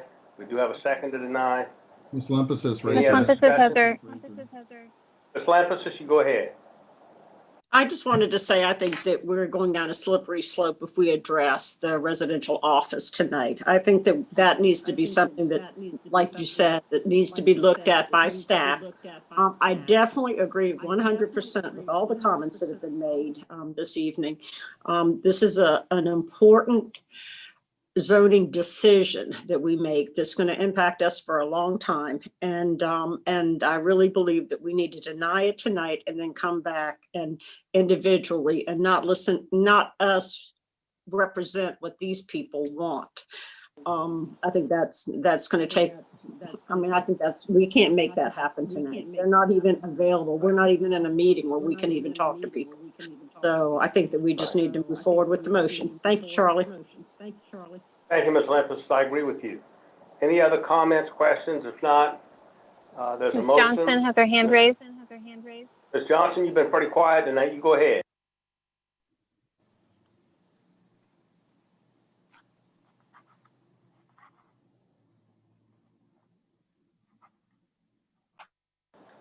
Ms. Johnson, you there?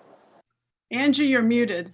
Can you hear me now? Yes. Okay, sorry. I just wanted to say that I agree with what Sunday had to say and with the previous comments. I think there's a lot of merit to the discussion that we're having, but I don't think that it's wise for us to propose a change this late in the game. I think we need to vote on the motion that's on the floor, and then we can discuss those other options at a later date. That's all. Thank you, Ms. Johnson. Any other comments, questions of commission members? If not, there is a motion. There's a second to deny items on the rezonings. Number 2, 123 Cannon. Number 3, 121 Cannon. Number 4, 217 Ashley. And number 5, 125 Cannon. I'm going to call the roll. We'll take a vote. Again, everybody knows we're voting on those 4 items. Mr. Bailey? We're voting on the motion to deny, right? Yes, Or to sir. accept the staff recommendation. Yes, sir. The motion was to accept the staff recommendation to deny the applications. Okay, I'll vote. I in Say it favor. again. I in favor. All right, thank you, Mr. Bailey. Ms. Harrison? I in favor. Thank you, ma'am. Ms. Jacobs? I in favor. Ms. Johnson?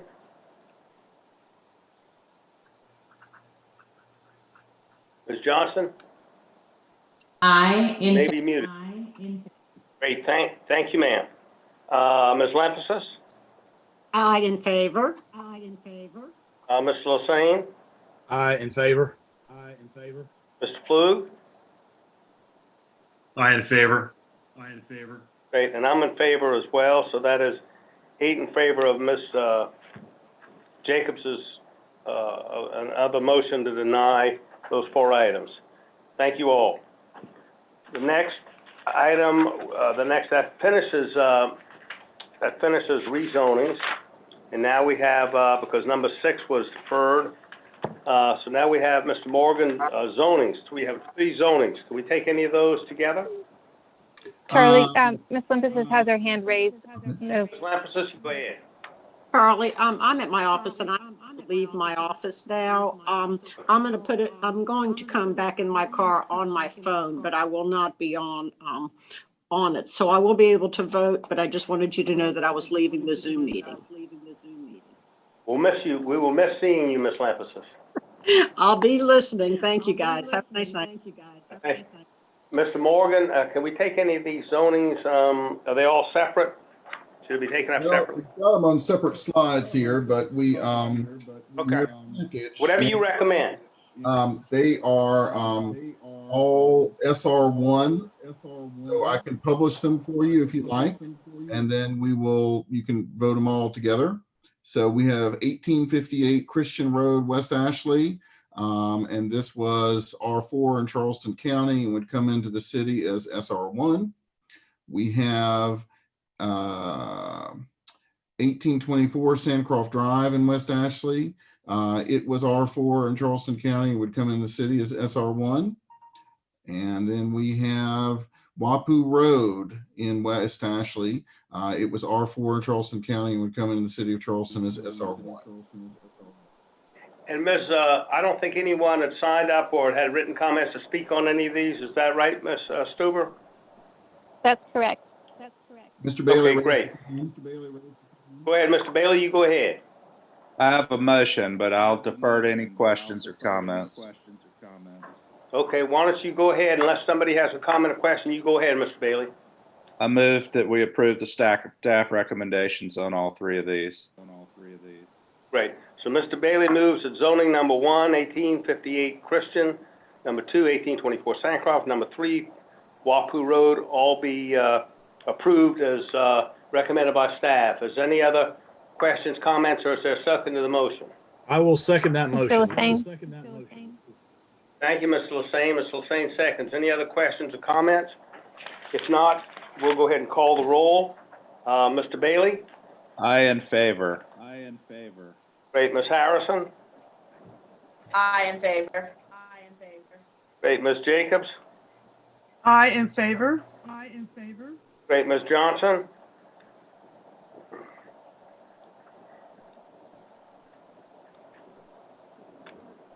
Ms. Johnson, you with us? She's muted. Okay. Ms. Johnson, I think you may be muted. Let's go to Mr. Lassane. Do you want to vote? I in favor. Mr. Flug? I in favor. Ms. Lampasas, are you with us on the phone? I know you left, but I don't know if you will be on the phone or not. If not, Ms. Johnson, are you with us now? Her video is Well- off, so she may not be at her Okay, chair. so you might have signed off. Well, I'm in favor as well, so that would make it 6 to nothing in favor. Mr. Morgan, Chloe, is there anything else we need to cover tonight? You want to remind everybody about the future meetings? I think we did that earlier, but Yes, we have the meeting. It's at 3 o'clock on Monday, November 2nd. And we will be hearing from the the consultant teams on aspects of the comprehensive plan. great. Thank you all. Is there a motion to adjourn? Yes. Second. Thank you, Ms. Jacobs. I love that motion. Thank you. You're I welcome. appreciate everybody's work. Y'all have a good evening. Thank you. Good night. Aye. Thank you. Bye.